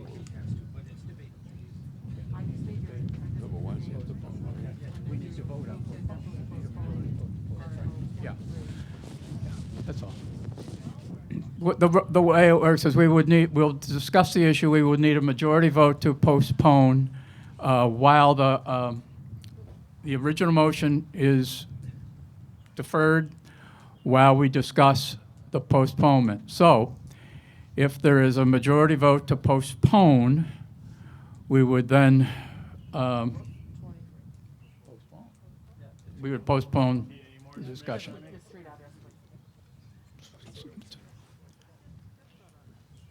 But technically, we need an amended motion in writing. This is fairly straightforward. Mr. Moderator? Can I ask a question? Yes, sir. Paul Huggins from Precinct 1. The recommendation is to postpone. Could we hear an explanation as to why this should be postponed, please? I mean, if you had some language issues or something like that. The motion says, so this will be the explanation, indefinitely postpone Article 23. We can have discussion that can get into the whys. Discussion on the amended motion to postpone. Hearing none. Yes. Okay, this is about the postponement. This is simply to postpone discussion on Article 23. I don't think we should postpone it. I think we should discuss it Well- and address it. So I am saying, We're going to take a vote on this. right, but we can talk about why we should or should not postpone it. That's what this is, right? Yes. Right. Okay, so everybody, if you vote yes to postpone, we don't even get to talk about it. Correct. And if you vote no, then at least we can talk about it, because a lot of us do want to talk about it. Appreciate it. Thank you. We'll see. That's a helpful comment. So it appears that we, no. Thank you, thank you. Mr. Moderator? Yes, sir. And Paul Huggins, Precinct 1. So am I to understand that we have to take the vote before a discussion could take place? So the fellow there could make a motion to postpone, and everybody votes on it without any explanation or reasoning as to why he's making that particular? You can discuss it right now. Oh, okay. I don't think we should postpone it. Thank Okay. you. Thank you. Right, we're discussing the amendment to postpone. That was short and sweet. I'm going to try one more time on behalf of this previous gentleman. Can we have an explanation of why the postponement is being proposed? Yeah, Mr. Weston? Sure, I don't think it's the right thing to do to outlaw these single-serve plastic bottles, especially in a community that has a tourist influx and relies on tourism. I spent quite a fair amount of time on the beach and on the water, and I never see these bottles anywhere. Never pick them up, never find them. I just think it's inappropriate to outlaw or do this at this time. I just don't agree with the article. Okay. And please, by the way, everyone has a right and a right to speak, and with all due respect to every single person. Thank you. Any other comments on the postponement? Yeah. Just a clarification, because my thought is going to this, why does the selectman not recommend 401? Here you go. That's what I was going to say. Someone like to speak to that?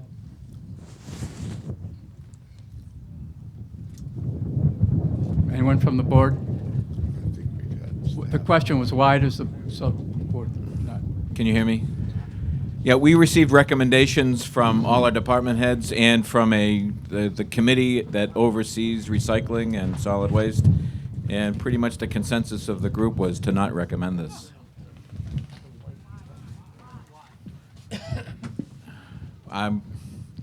I don't know if we have today any representatives from any of the committees, but it was a fairly extensive report that we received, sort of outlining the complications and the difficulties with respect to this particular article. So I don't know if we have representatives from the committees that are here, but I would invite them to come to the mic and speak to their specific recommendations. Yes, sir. You had a comment? Sir, go ahead. Not from a committee. Daniel Reek, Precinct 3. So given that there are open questions beyond this, we don't even know what the recommendations are. Why? I think we should postpone this. But I believe we're ready to take a vote on the postponement. Yes. Are we ready to take a vote on the postponement? All in favor of the amended motion to postpone discussion, say, raise your hand, hold your card up, and say aye. All opposed? It looks like the opposed has the majority. Can we do that one more time? It's very important. All in favor of postponing, raise your hand, say aye. All in favor of, all opposed to postponing? The opposed, the amended motion is not carried. So we're back to the original motion. Now, questions, comments? Carol Ewing, District 4. I am co-chair of the Solid Waste and Recycling Advisory Committee here in Yarmouth, and I'd like to read a statement we gave to the Board of Selectmen regarding this article. While we wholeheartedly support the overall goal of petitioned Article 23, a proposed bylaw to eliminate commercial sale of single-use water bottles under 1 gallon, we're concerned that the effective date does not allow ample time to provide the necessary education and outreach to the community and businesses, as well as to build out an infrastructure in our town. The 4 water refill stations that are budgeted for the town are insufficient to meet the needs of Yarmouth. Additional refill stations must be funded and installed throughout the town in order to provide sufficient access to water for the varying year-round population. Yarmouth's water quality is excellent and should be shared throughout these water filling stations to help encourage reuse rather than buying single-use bottles. The Yarmouth Recycling and Solid Waste Advisory Committee invites the petitioner to be involved with the necessary education, outreach, and build-out of the infrastructure. Therefore, it is respectfully recommended that this bylaw be revisited in the future when infrastructure, education, and outreach have been implemented. Thank you. Any further questions, comments? Yes, sir. David Sherlock, Precinct 7. Go ahead. I'm an employee of Coca-Cola in Sandwich. I'm a Yarmouth resident, and I've worked with Coca-Cola for 34 years. Coca-Cola's presence on the Cape dates back to 1939 when the first facility was opened in Sagamore before being relocated in 1984 to our present site in Sandwich. Our Sandwich Sales Center is a major distribution hub for us in Massachusetts and services over 1,200 customers both on and off Cape. We employ 68 employees year-round, providing good jobs with benefits for hard-working people and families. During our busy summer months, the number flexes to approximately 88 with the additional of seasonal help. We have warehouse associates, drivers, merchandisers, salespeople, and office staff on site. I'm here to speak to you today about the proposed bottled water ban. Several Cape Cod communities have entertained bylaw proposals to prohibit the sale of unflavored, non-carbonated water in plastic containers less than a gallon. We believe there's a better way to address these challenges. While we all agree we need to stop these bottles from ending up where they don't belong, in a landfill or incinerator or worse as litter on our roads, parks, and beaches, the proposed approach will not address litter and plastic waste issues in a meaningful way, but will negatively impact local small businesses as well as residents and tourists seeking convenient on-the-go hydration options. The proposed ban will only encourage residents and tourists to purchase and import their bottled water from off-Cape sources and have it delivered to their home via Amazon, Walmart, Stop and Shop, etc. The beverage containers that would be prohibited are made from PET and are 100% recyclable, including the caps. Our bottles are not designed to be a single use, just the opposite. These bottles are a valuable commodity in the waste stream and are designed to be remade into new bottles and other goods, including clothing. Even the things that I wear on a day-to-day basis, as many of you do too, are made from PET, including what I'm wearing today. Thank you very much. I got one little bit more to go here. Okay. Coca-Cola, along with the other leading beverage companies, has set ambitious goals to use more recycled content in our containers, and we are expanding resources to improve recycling to get every bottle back. This past February, we launched our new 13.2-ounce bottle made of 100% recycled PET. Later this year, we are planning to introduce Dasani water in a 20-ounce bottle, currently made from 30% recycled PET, with the goal of 100% recycled PET sometime in 2022. The way we will meet our ambitious goals by capturing more post-consumer material, creating an exciting dynamic where public policy and business goals are aligned. To further our work in this area, the Massachusetts Beverage Association, of which we are a member, is currently working with local partners such as the Cape Cod Anti-Litter Coalition and CARE for the Cape and Islands to promote awareness and encourage consumers to recycle. In addition, the leading state agency on these issues, the Massachusetts Department of Environmental Protection, has launched many successful efforts, including grant and loan programs, the Recycling IQ Kit, promoting education on recycling quality and banning the disposal of plastic containers in landfills or incinerators. If Dennis wants to have a real impact, if Yarmouth wants to have a real impact, we should be taking advantage of these resources and implementing proven best practices for municipal solid waste management. We know that Massachusetts-based beverage companies, retailers, and recyclers are willing to play a leading role, and we should be exploring thoughtful solutions in a collaborative manner to address these complex yet everyday issues, rather than considering a bottle ban that would be harmful to local jobs and businesses. The world of recycling has come a long way in the past 20 years. Each year, the Coca-Cola Company recycles millions of pounds of plastic bottles, cans, cardboard, shrink wrap, and even old vending machines and coolers. These commodities are all sold here to New England companies. These create many jobs and resaleable goods with other New England-based companies. We live here, we work here, and we don't like litter in our communities either. We are working every day to ensure we get every bottle back so they can be remade and reused to help keep our communities clean. Thank you for your time and allowing me to speak today. Thank you. I ask that you vote no on this article. Thank you. Yes, sir. Daniel Reek, Precinct 3.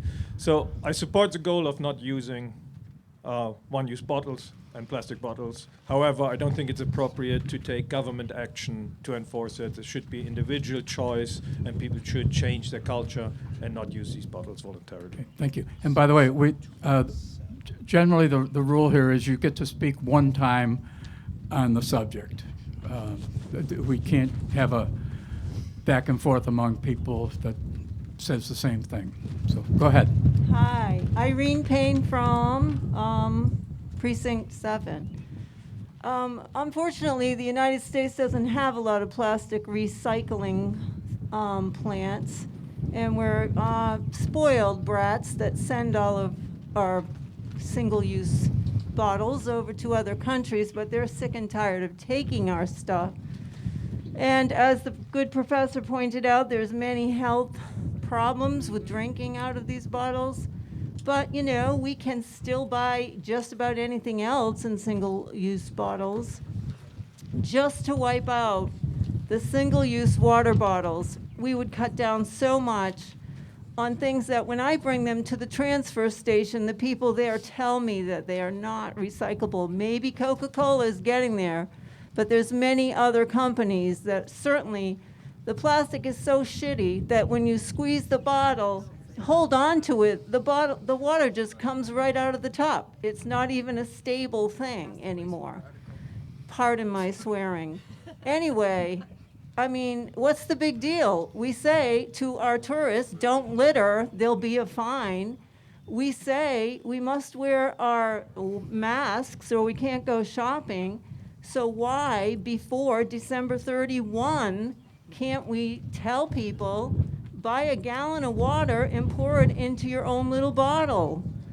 Or use one of the 4 things that we're putting up for everybody to refill their bottles. I mean, it's not hard. It's not a difficult thing. We can do it. Thank you. Thank you very much. Vita? Speak into the microphone, please. Hello? Is it Yeah, that's working better. now? Okay. The one thing that I agree with the lady that made the proposal is that water is among the 3 requirements for human beings to exist: the oxygen, the water, and the food. And for these people to select water only and plastic bottles verges on insanity. It really does. it's okay, in other words, to buy those same bottles of Coca-Cola or any other soda or super sugared juices, anything else, even fizzy water is okay. But regular water, which is essential for human beings to exist, we can't have that. We'll do away with that. Now, the good Lord sent us the pandemic, I guess, to try and get us to focus our attention on this. When the school district started to consider about reopening the schools, the very first thing that everybody agreed upon was that the water coolers had to be closed down. No, there was no opposition or anything like it. In other words, it was a message that you have to be careful about what it is that you are proposing here. It's amazing. I cannot believe that the people would single out water of all things to pick on and to not allow just because it's in the plastic bottle. It's okay for these other drinks to be in the plastic bottle and continue to be sold. And really, the best thing that you can do is make a suggestion about recycling. And besides, I understand most of the recycling now is such that there's a reuse for the recycled products, I mean, I just don't understand how, Okay, thank you. Anybody could single out water. Thank you very much. Madavi, I'll let you speak one more time, quickly. Thank you. I appreciate the opportunity and your indulgence. I just have a couple of comments to make because in my desire to be expeditious, I left out a couple of things that I think would be necessary for the other speakers. First of all, everyone here remembers a time when there were not single-use plastic water bottles, and some of us actually may have laughed when Evian first came out, thinking how ridiculous it was that people weren't drinking out of the tap. Also, in conjunction with that, we all grew up without this product, and none of us had dehydration issues because we've all continued to survive and live. It is a question of behavioral change, of understanding that this beauty that we sit in is our responsibility to protect and serve. It doesn't protect and serve us without our action. It is time for us to take into consideration that recycling has not worked. Up until 2017, we weren't responsible for our plastic waste. We were shipping it outside the United States and allowing other countries to bear the brunt of our garbage. Now we're having to face that problem. That means we need to take into consideration how much convenience has actually adversely affected us, how much health consequence it actually has, which I've already mentioned, and really, what are we going to do? Are we just going to be a giant landfill and call that progress because we don't have to see it? People have spoken about how plastic is recycled. It is downcycled. The reason why you eat one credit card's worth of plastic weekly is because it's in your water and it gets there through washing clothing, as well as other types of things that you do that actually enter the water stream. Your decking that is made out of recycled plastic will eventually chip, and it will have a waste life which will more than likely either be incinerated or landfilled. When people are talking to you about recycling, it doesn't make a difference if it's not a closed loop system. If you are continuously making more and more of that product to have it repurposed for another use, you are only adding plastic to the environment. Thank you so much for your indulgence. I thank you. Appreciate it.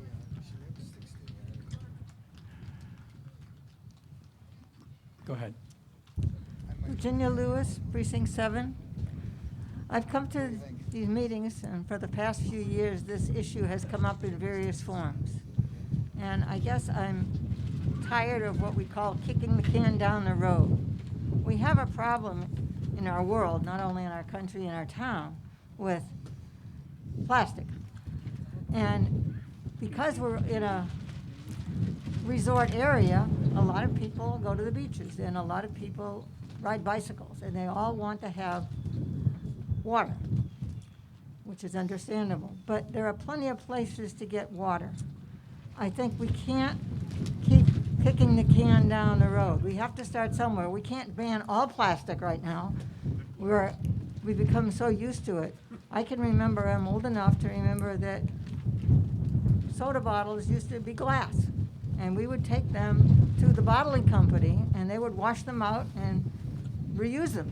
There was no recycling, they just cleaned them out. So we can do it, but we've all become very lazy. It's a lot easier to grab a Thank you. bottle. Thank you very much. Chris? I vote for yes. Really, Precinct 6.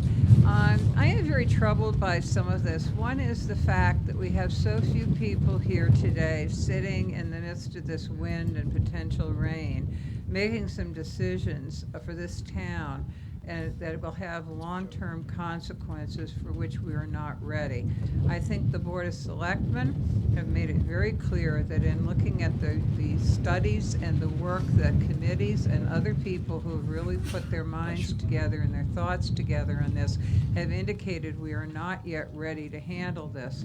We even in an earlier article today just simply authorized $20,000 for 4 machines to begin to try to deal with the issues, and we're nowhere near ready for that. This needs a heck of a lot more planning, a heck of a lot more consideration for something that you want to implement in 6 months' time. And I think that it has implications that I've spoken about this before. I was a school administrator. Anytime we had any kind of a health issue going on in the school, the first thing we did was shut down the water faucets, the fountains in the school buildings because of the issue of contamination. I am sorry, but I have been at several refill stations where I have watched a woman changing and rinsing a baby's diaper in what was supposed to be a bottle fill station. And 2, people holding the containers they've had against their mouths, against the faucet that they're now filling with water. There are some serious implications and some thoughts and some plannings that needs to be done in this town. And I think it's wonderful to say we're going to cure the global plastic issues, the national issues, the regional issues by this vote today by a very few people sitting in this windy field. I would absolutely urge us that we take a little bit more time, that we have a meeting and an opportunity to hear more about the recommendations and the planning that so many of the committees in our town have looked at and done, and that it be done at a future town meeting. Not that we won't ultimately get to some decision to deal with this, but I think there's a heck of a lot more that needs to go forward before we do something so arbitrary. Thank you. Thank you, Chris. We'll take 2 more. We'll take Tom and go ahead. You're next. Yeah, Tom will be last. Hi, I'm Mark Anschutz Thank from number 3. Not to blow myself up, but I want to clarify one thing. I love Bass River, and I love this town. I take time every day, and it's a spiritual practice for me, to walk the shores of Bass River. And I pick up all kinds of things. On some occasions, needles, plastic that covers cupcakes and that kind of thing. But overwhelmingly, on my daily journeys, there are these single-use, cheap plastic bottles that I assemble and take eventually to recycle. Now, I want to ask of everybody here today, what we're talking about is a first step in what must be for all of us a long journey. I would suggest that we, as a body, brave enough to deal with all of the elements today, have the courage, the trust, and the integrity to move forward with this first step and begin the next step after that to save the things that we love. Bass River, this town. Thank you. Thank you. Mr. Sullivan? Tom Sullivan, Precinct 1. I think we should follow the recommendation of our selectmen. This needs more time to be looked into. I have personal reservations whether or not this is a restriction of free trade. Our businesses If I'm going to get a bottle of water, you ban it here, I'm going to Barnstable. I'm going to go out and get it in some other place instead of buying it here in Yarmouth. There's a new product coming on the market. You've probably seen the ads. Disposable aluminum cups. They've been on TV recently. Alcoa and the rest of the aluminum industry has developed this. Next, if you ban the plastic bottle, you'll have disposable aluminum bottles. What, is that going to be next on the list? I don't believe we should be restricting our businesses. There's a thing in our Constitution. If you ever read it, you understand it. I believe it's in the 14th Amendment. Okay, it's called restriction of free trade. And I believe this is part of it. We get people in this country that just don't want to. We're a republic. All right? And our Constitution is the law of the land. And I think that this would, if it ever went to a court, might not withstand a constitutional challenge. The businesses have a right to sell what they have as long as it's within the law. The state of Massachusetts hasn't banned plastic bottles yet, has it? Federal government hasn't banned plastic bottles yet. We all got vaccinated just recently. Every one of us here. Well, the vaccine was actually in a plastic container. That'll be next. That's it. Thank you. We're ready to take a vote, and I'm going to ask, first of all, for all in favor, and I'm going to ask that the people in favor stand. Do what you would do sitting, but standing. Hold your card up, and please stand if you're in favor of the motion in Article 23. Yeah, well, we might have to do that afterwards. All opposed, please stand.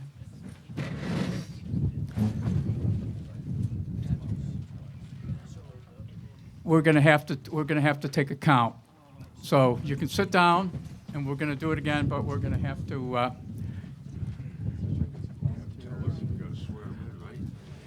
I'll do it. We're going to do a count.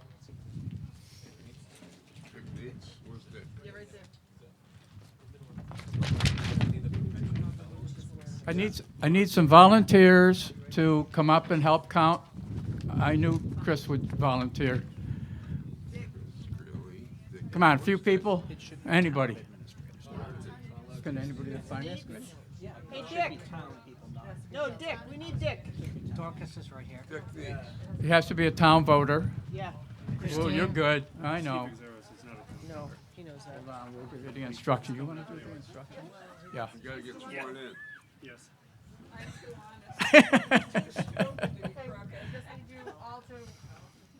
You know the oath? If you could just come You gotta forward. get sworn, okay?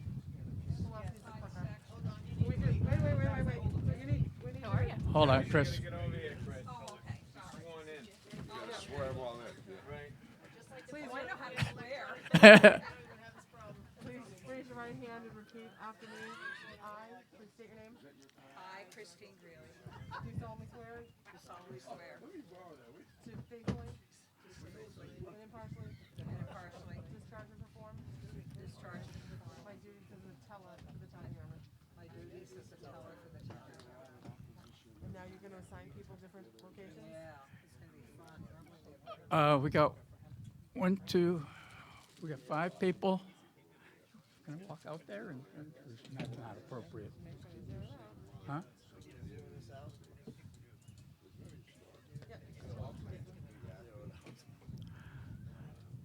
Why don't you take that whole, can you take the whole left side? When you see them standing up, it'll be a little easier, I think. Yeah. And then, can you do that side from the microphone over to the right?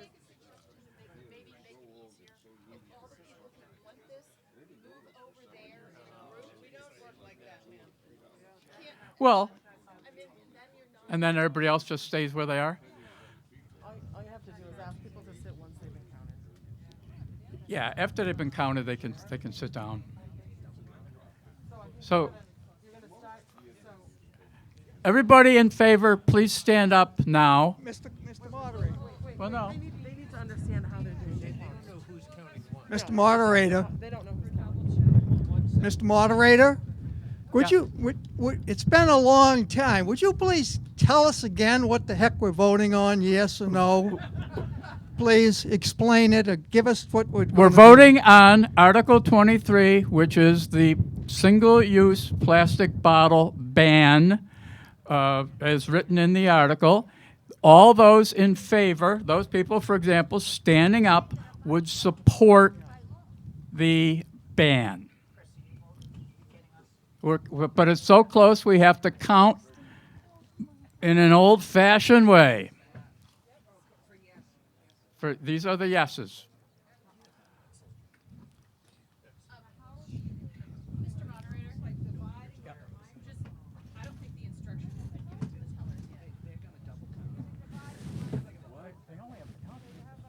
No, but there's just too many of them.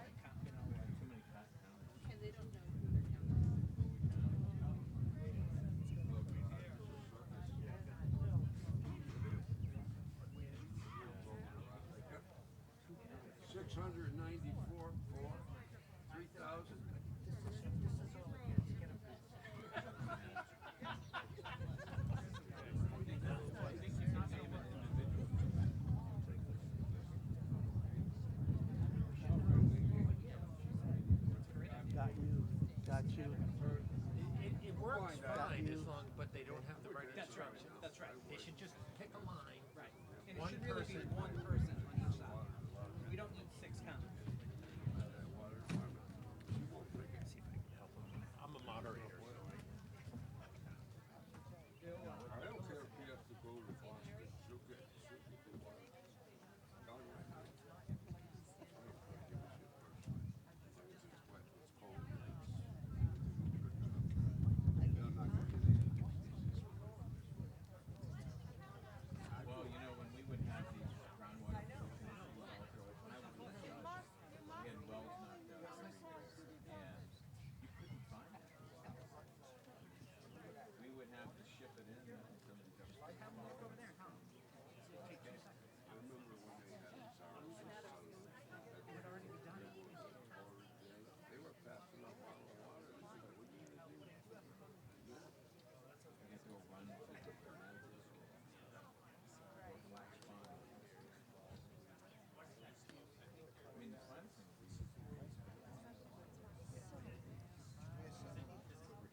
Yeah, all the yeses stand up again, please.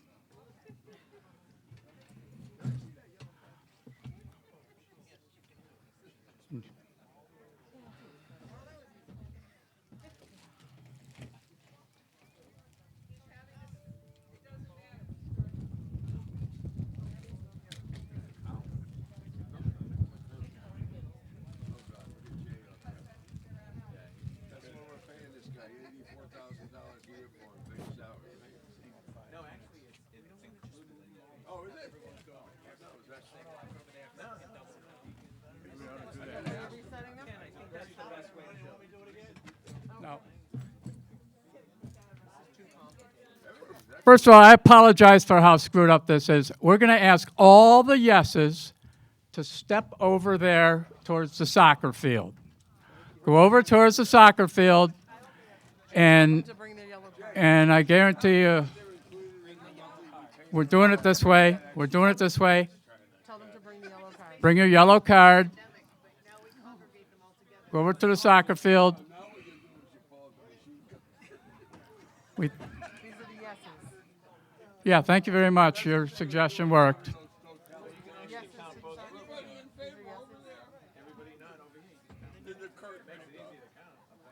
If we can't count them this way, then there's something wrong with us.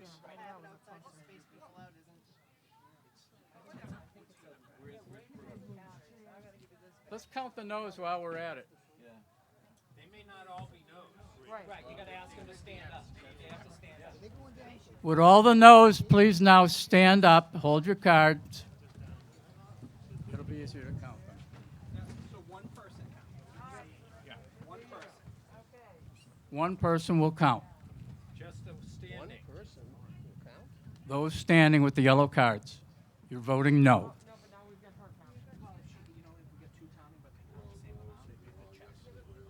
ahead, Jay. Go ahead. Is that door? I thought we had one person. And now we've got. There's like literally 3 or 4 people. These are no's. No. It is, I thought so.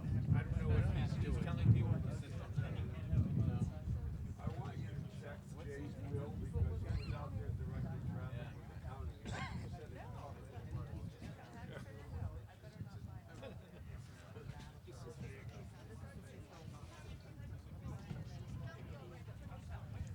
Yeah, way too many. Well,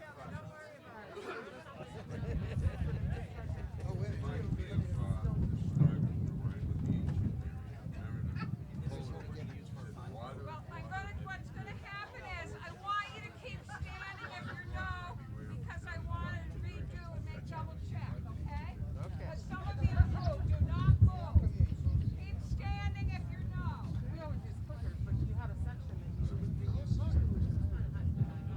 Well, it was. They were just going off. Yeah. So I tried to help them. Yeah. There was no helping. We have there's orange cones going down the middle. But then the counters were just wandering around. And they're still doing it. There's like multiple counters.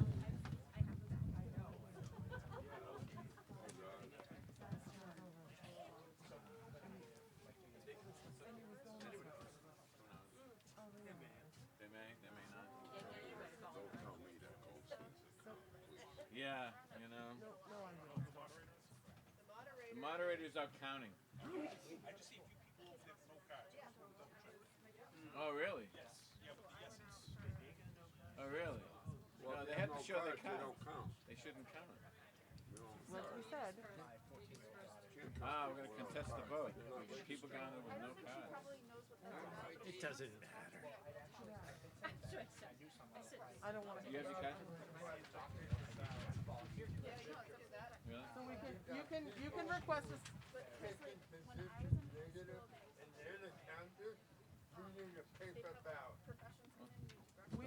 the moderator's show.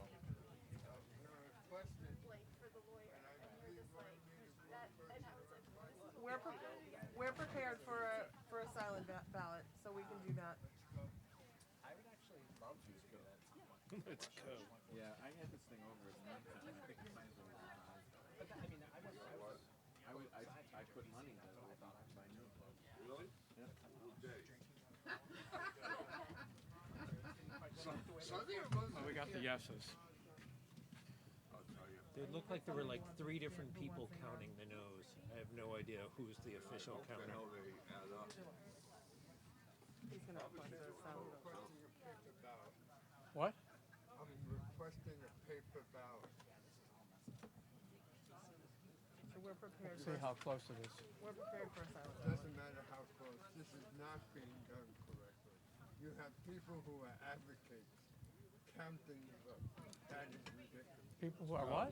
Well, they're advocates on both sides. One side or the other. Well, counting they're all residents, so they would have one side or the. It doesn't matter. Well, Yes, that's it does. You've got to have a yellow card. Well, I'm still gonna request a paper Did you get a number? See how close it is. Oh, I got 67 with those 67 with the 3 on the table. That's right, 67. Okay, 67. That's okay. That's pretty decisive. It got me questioned. How many times? 67 with a nose? 67 on the nose. You get me all 3 times? Yes. It's clear. I counted myself 12 times. What were the 56. Everyone can go back to their seats. 58. Still, it's not within 1 or 2.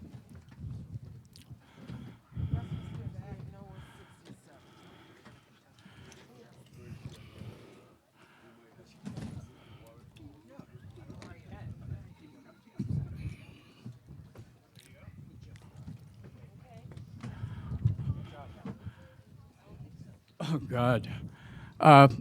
First of all, while you're taking your seats, like I say, I apologize for this.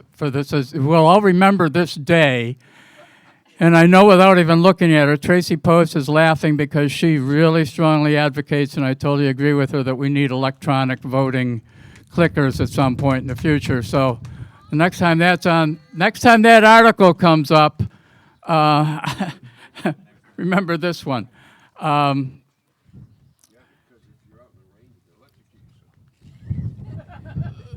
We ultimately are very, very confident we got the vote right, and it's the motion is defeated, 58 yes, 67 no, so the motion does not carry.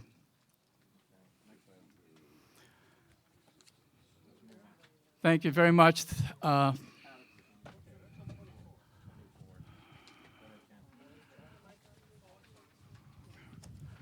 Article 24. Yes.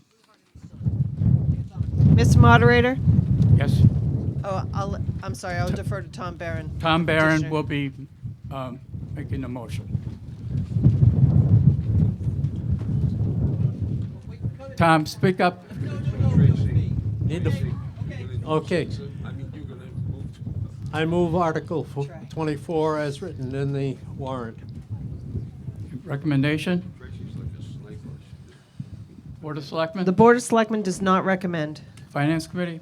Finance Committee does not recommend. Explanation, Tom?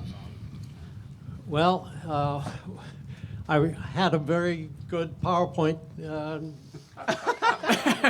but we don't have a screen. The idea of the links course, which has been very little used and has cost a burden. Sir, can you pick those up, please? You're littering. Many thousands of dollars the every trash year can, really for the town. The idea of converting the links course to a solar farm for the purpose of providing a source of funding for a lot of our capital projects. The links course could produce as much as $3.5 million annually and save as much as $300 on individual taxes, individual tax bills for each and every property in the town.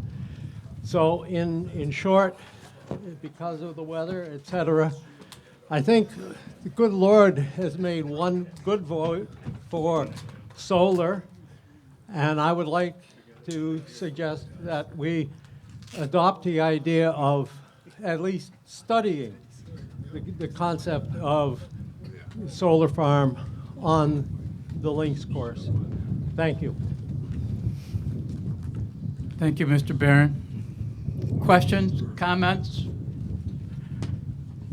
Go ahead, sir. That's not a sir. That's John Sears. John Sears, Precinct 3, Yarmouth.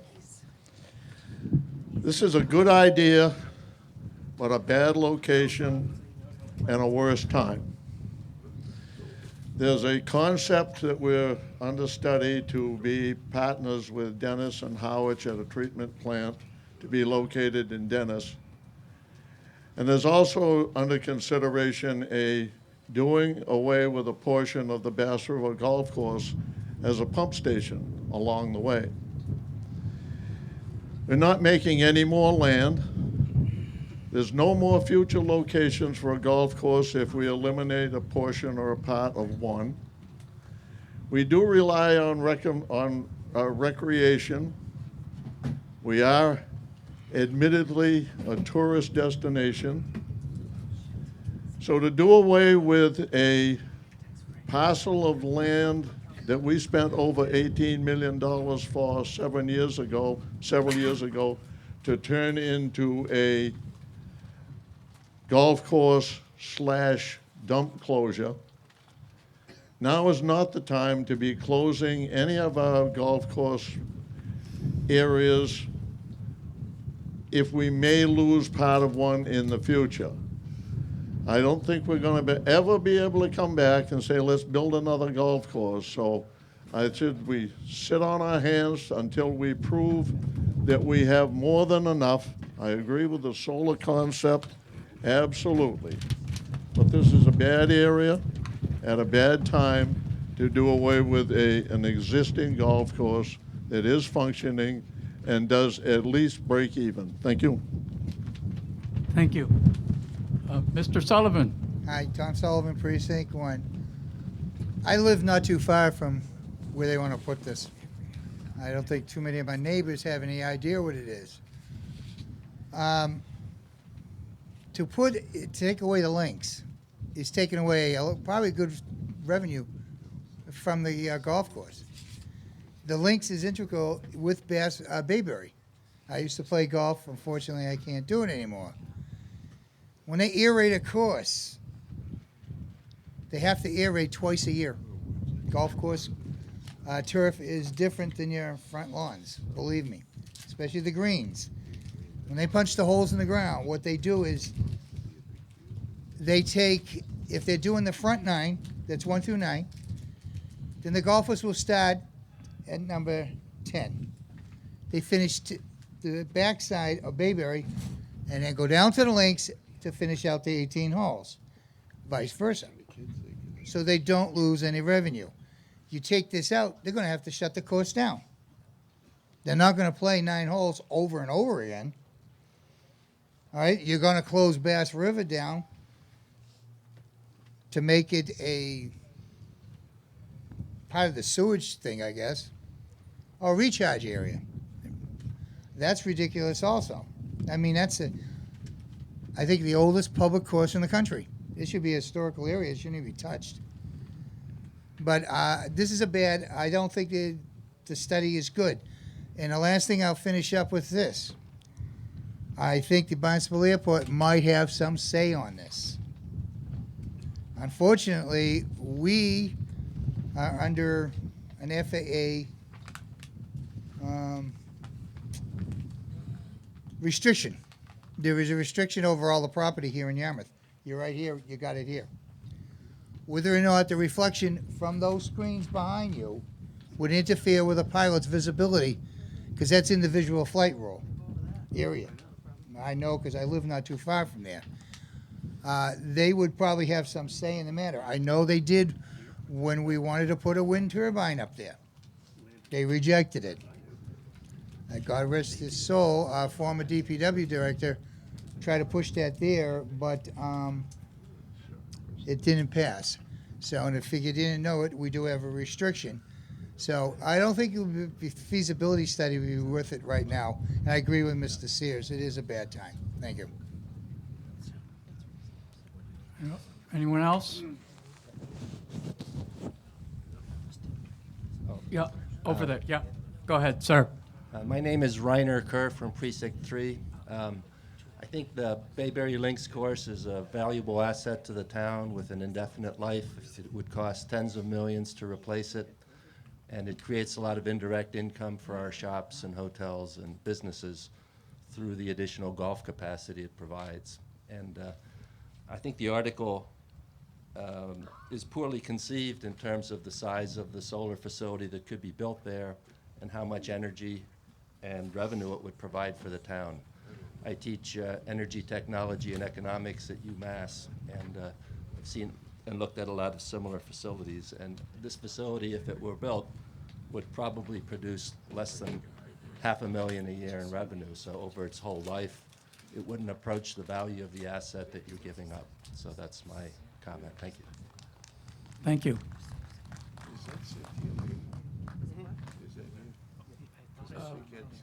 I'll take that question first. Susan Starkey from Precinct 1.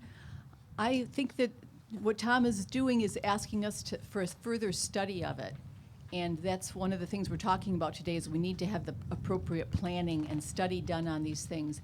And with solar arrays, it's really important to do what this links course could do, assuming that it is the right place for it and that the links course really does get as little or minimal use as it gets. And that is that it's already disturbed land. It's on top of a landfill. This is very different than golf courses in Sandwich and Falmouth, which are being proposed or actually are underway getting a solar canopy put on them. They're wanting to take down and getting permission to take down like 10 acres of current forests, trees like we can see all across here. That's really important to not do. But if it's already disturbed land, we should at least study it because we need more solar as well as offshore wind than we can possibly imagine. I mean, we just don't have the land to get to it. So I just want people to realize this is already disturbed land and a good study, and Tom has worked really hard to bring this to our attention. Thank you. Thank you. Christine? Christine Greeley, Precinct 6. I would like an understanding of why the selectmen of FinCom did not recommend this article. Thank you. Anyone? I do, but there's no explanation.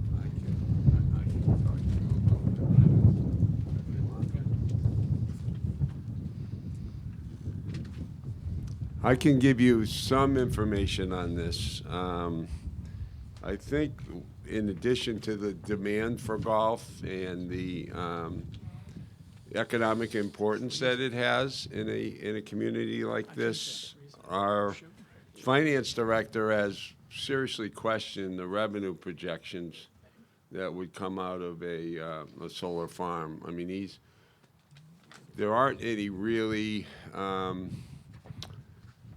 good, hard, verifiable numbers in terms of an economic benefit to the town from this kind of a use. But I'd like to give some additional input of my own, not the board, but just myself as an individual selectman. This article purports to authorize the Board of Selectmen in the town to investigate and report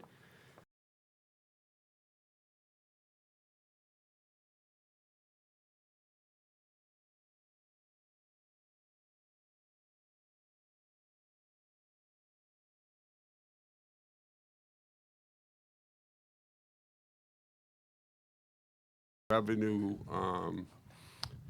capabilities of a particular change of use. I don't think we need this vote at all to do that if we should desire to do it. Yes, sir. Good morning again. Jim Seymour, Precinct 4. I agree with Mr. Sears. I think this article as written is poorly written, and I support Mr. Stone's detailed numbers. I have solar on my house. I've had it for almost 6 years. Based on these numbers, I should be saving about $500,000 on my little 1,200 square foot home. Doesn't make sense, okay? I think it's singling out a specific, unique location. What's next? The soccer fields on Old Townhouse Road, the beaches, the parking lots. Again, I think there are ways to do this appropriately. I think looking at feasibility studies, this is too narrow in scope. I think the next article talks about making us solar plus, whatever that really means. I think that's a broader scope of conversation. You know, I saw a recent presentation by the GEC and the director of golf to you, to the board, and there are hundreds and hundreds of unique memberships now at that links golf course. And the golf course itself, correct me if I'm wrong, in the budget, I saw a number almost $500,000 increased positive flow revenue. Golf is very popular right now. As members, we're having a little bit of a challenge getting out because it's that popular, because of the amount of people that are coming down here to play, and they're filling our hotels. If you try to book a hotel room or a bed and breakfast or any of those things this summer, good luck, all right? It's just a tremendous asset. It's one of the few things we can do outside regularly. I applaud the idea. I just think it's very narrow in scope, and I think it singles out a particular asset in town. Once you go down that road, you can't get it back. And if it's predicted that Bass River will be closing for 1 to 2 years as part of the larger wastewater initiative, why would we want to even consider closing and narrowing our scope of options for golf as a community asset, as a revenue generator, and as a wonderful thing that separates Yarmouth from a lot of other communities? Thank you for your time. Thank you. We'll take one more question, and then Tom, if you wanted to have some final comments. Yes, sir. Ted Deckel, Precinct 1. I'm a member of the Golf Enterprise Committee. To us, as the Golf Enterprise Committee, this proposal is based on two false premises. One, that the links is underutilized. It's being utilized quite a bit, especially with the increase in the popularity of golf. We have extended a special membership to people to utilize the links, particularly to address the fact that some people may not be able to afford the higher price of a full annual fee. We're faced with the likelihood that Bass River will be closed for a year's time, and the links will have an increase in use. There was mention in some of their literature concerning the costs of the links, but what they fail to recognize is that all golf courses have necessary capital improvements every 15 to 20 years. You need to put in a new irrigation system. You need to upgrade systems. And those are the only types of costs that we're thinking about at the links. Also, there are other premises that they're going to make $10 million a year. Just doesn't seem to add up with the way solar is going nowadays. They might make, instead of 10 cents a kilowatt hour, they might make 3.5 cents if they're lucky. The sighting of the links, it's not flat, so when you go and you put out your solar panels like the ones behind us, the links is a ridge that runs east to west. So only half of your solar panels are going to face south. The ones that face north, they're just not going to be very efficient. They talk about us getting 10 hours to average solar sunlight a day. What's really important is what your effective sunlight is, and the solar industry rates the United States in different regions. We're in the lowest region for the best light for the day. We get about 3.5 to 4 hours of effective energy-producing sunlight. If we were in Southern California, we might get 6 if we were in the Mojave Desert. So we don't find that this proposal makes any sense at all, even to waste any kind of time, energy, or money to go and see whether or not the link should be taken out of service. Thank you very much. Tom, would you like a final word, or it's up to you? Yes. Thank you very much for the opportunity. All of the comments that you've just heard are all valid. But there is one consideration that we, well, in all deference to Mr. Sears, and all due respect to Mr. Sears, the links course was built 20 years ago with a grant of $6 million, not 18. The idea of, as stated in the item, that there was a lack of use of the links course was part of the testimony at Town Hall at selectmen's meetings. So it isn't a far-fetched statement. The idea of the Bass River being used for the recharge area under the wastewater plant is correct. And the links course could not be actively converted to a solar farm for at least maybe 5 years, but that gives us time to study all of the issues that all of the previous speakers brought up. The idea of even what Mr. Stone described, that this is something that the selectmen alone could make a decision on. The whole idea of a study would allow that decision to be a very detailed and very well-informed decision.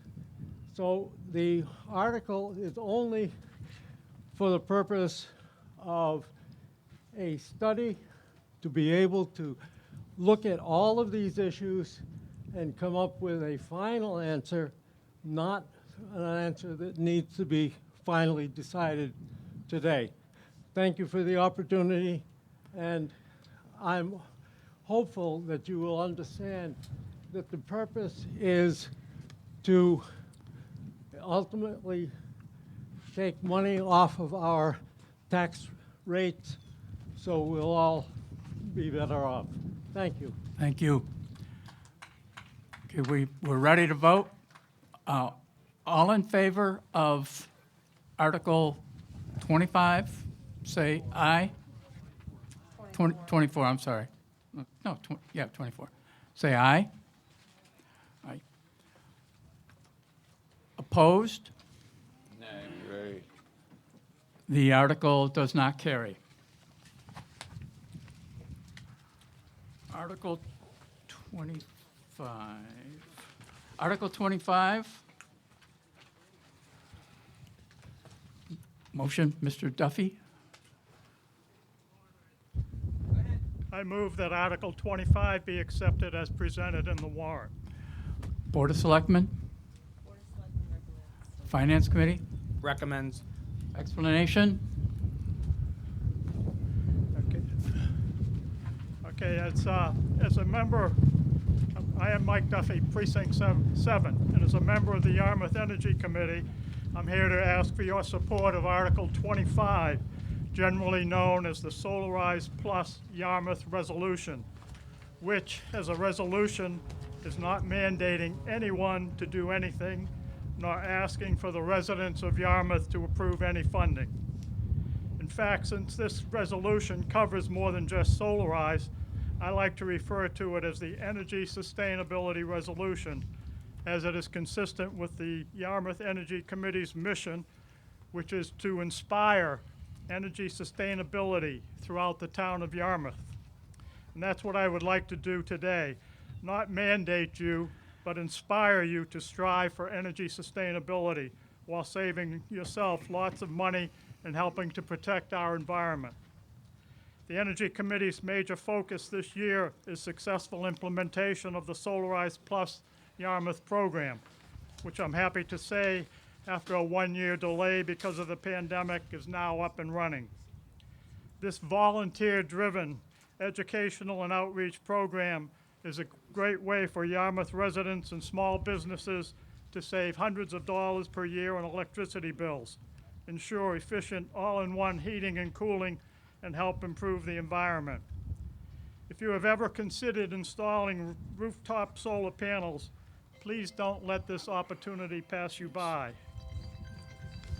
With technical support from the state, our All Yarmouth volunteer team managed a competitive process to carefully screen solar energy applicants, selecting Solar Wolf's offer to install the best panels on the market, made in America by SunPower, at a steeply discounted price.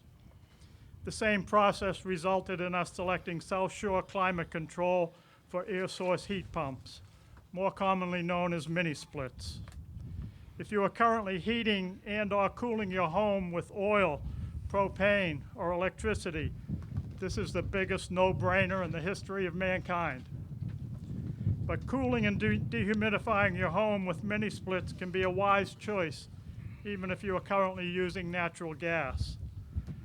We are hopeful that many Yarmouth residents and small businesses will be able to take advantage of this attractive, time-limited opportunity.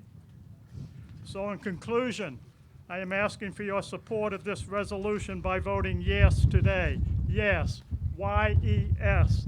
That stands for Yarmouthites for Energy Sustainability. Thank you. Stay cool this summer, warm next winter with efficient, sustainable energy. Thank you. Questions, comments? Almost done. We got a couple of definite postponements and then. Hi, everybody. Jim Wolf, no relation to Solar Wolf. I am one of the volunteers who's been working on this. At work, I work at Cape Air. We've installed solar over the years since 2009. One point, the north side roofs can work quite well.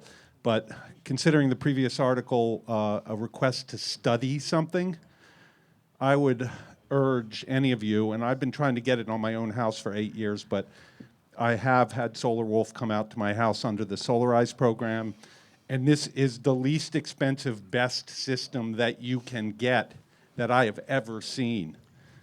So, in the interest of learning more about solar, so we don't make statements that may not be true about how effective New England is for solar, it's incredible.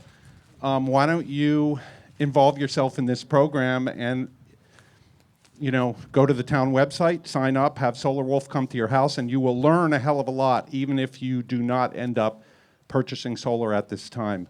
So this is a win-win for Yarmouth. Thank you.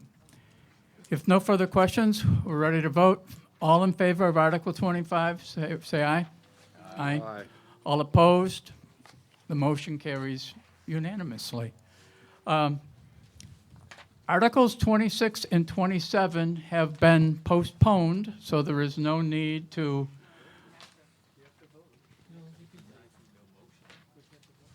Well, Articles 26 and 27 have been postponed, but it's fair to. Mr. Moderator? Yes. I make a motion to indefinitely postpone Article 26 and Article 27. Seconded. Finance Committee. Defers to the Board of Selectmen. Question? Comment? I'd like an explanation of the difference between indefinitely postpone. I mean, I think that the people petitioning and bringing forward this article have an interest in, you know, bringing it at the next meeting, that we were requested to push it back, and we did that. So I just don't want indefinite to mean that we can't bring it back up. Thanks. That's not what it means. Okay. Right. Well, I was just asking for clarification. Thank you. I think the town is committed to work with the petitioner. Indefinite just means you don't have a specific date when it's going to be brought forward. Right. It's sort of a parliamentary thing. Yes, question? Sheila Place, Precinct 7, and I was going to explain the postponement of this article, but apparently I don't really need to. But I think it's important for people to understand that we're doing this in respect for our new town administrator, so that we can work with him and the Board of Selectmen, and the intent is clearly to bring it back at fall town meeting.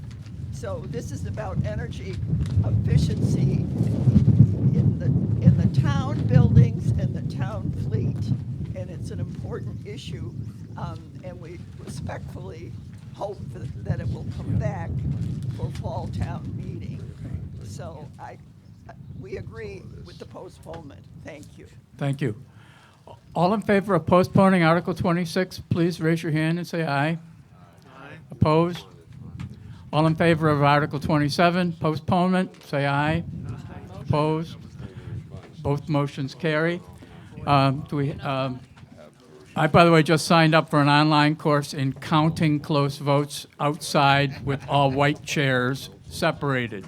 I'll be taking that soon. Do we have a motion to adjourn? Make a motion to adjourn. Second. All in favor? Thank you. Thank you very much for your attendance and commitment. Why? We should be.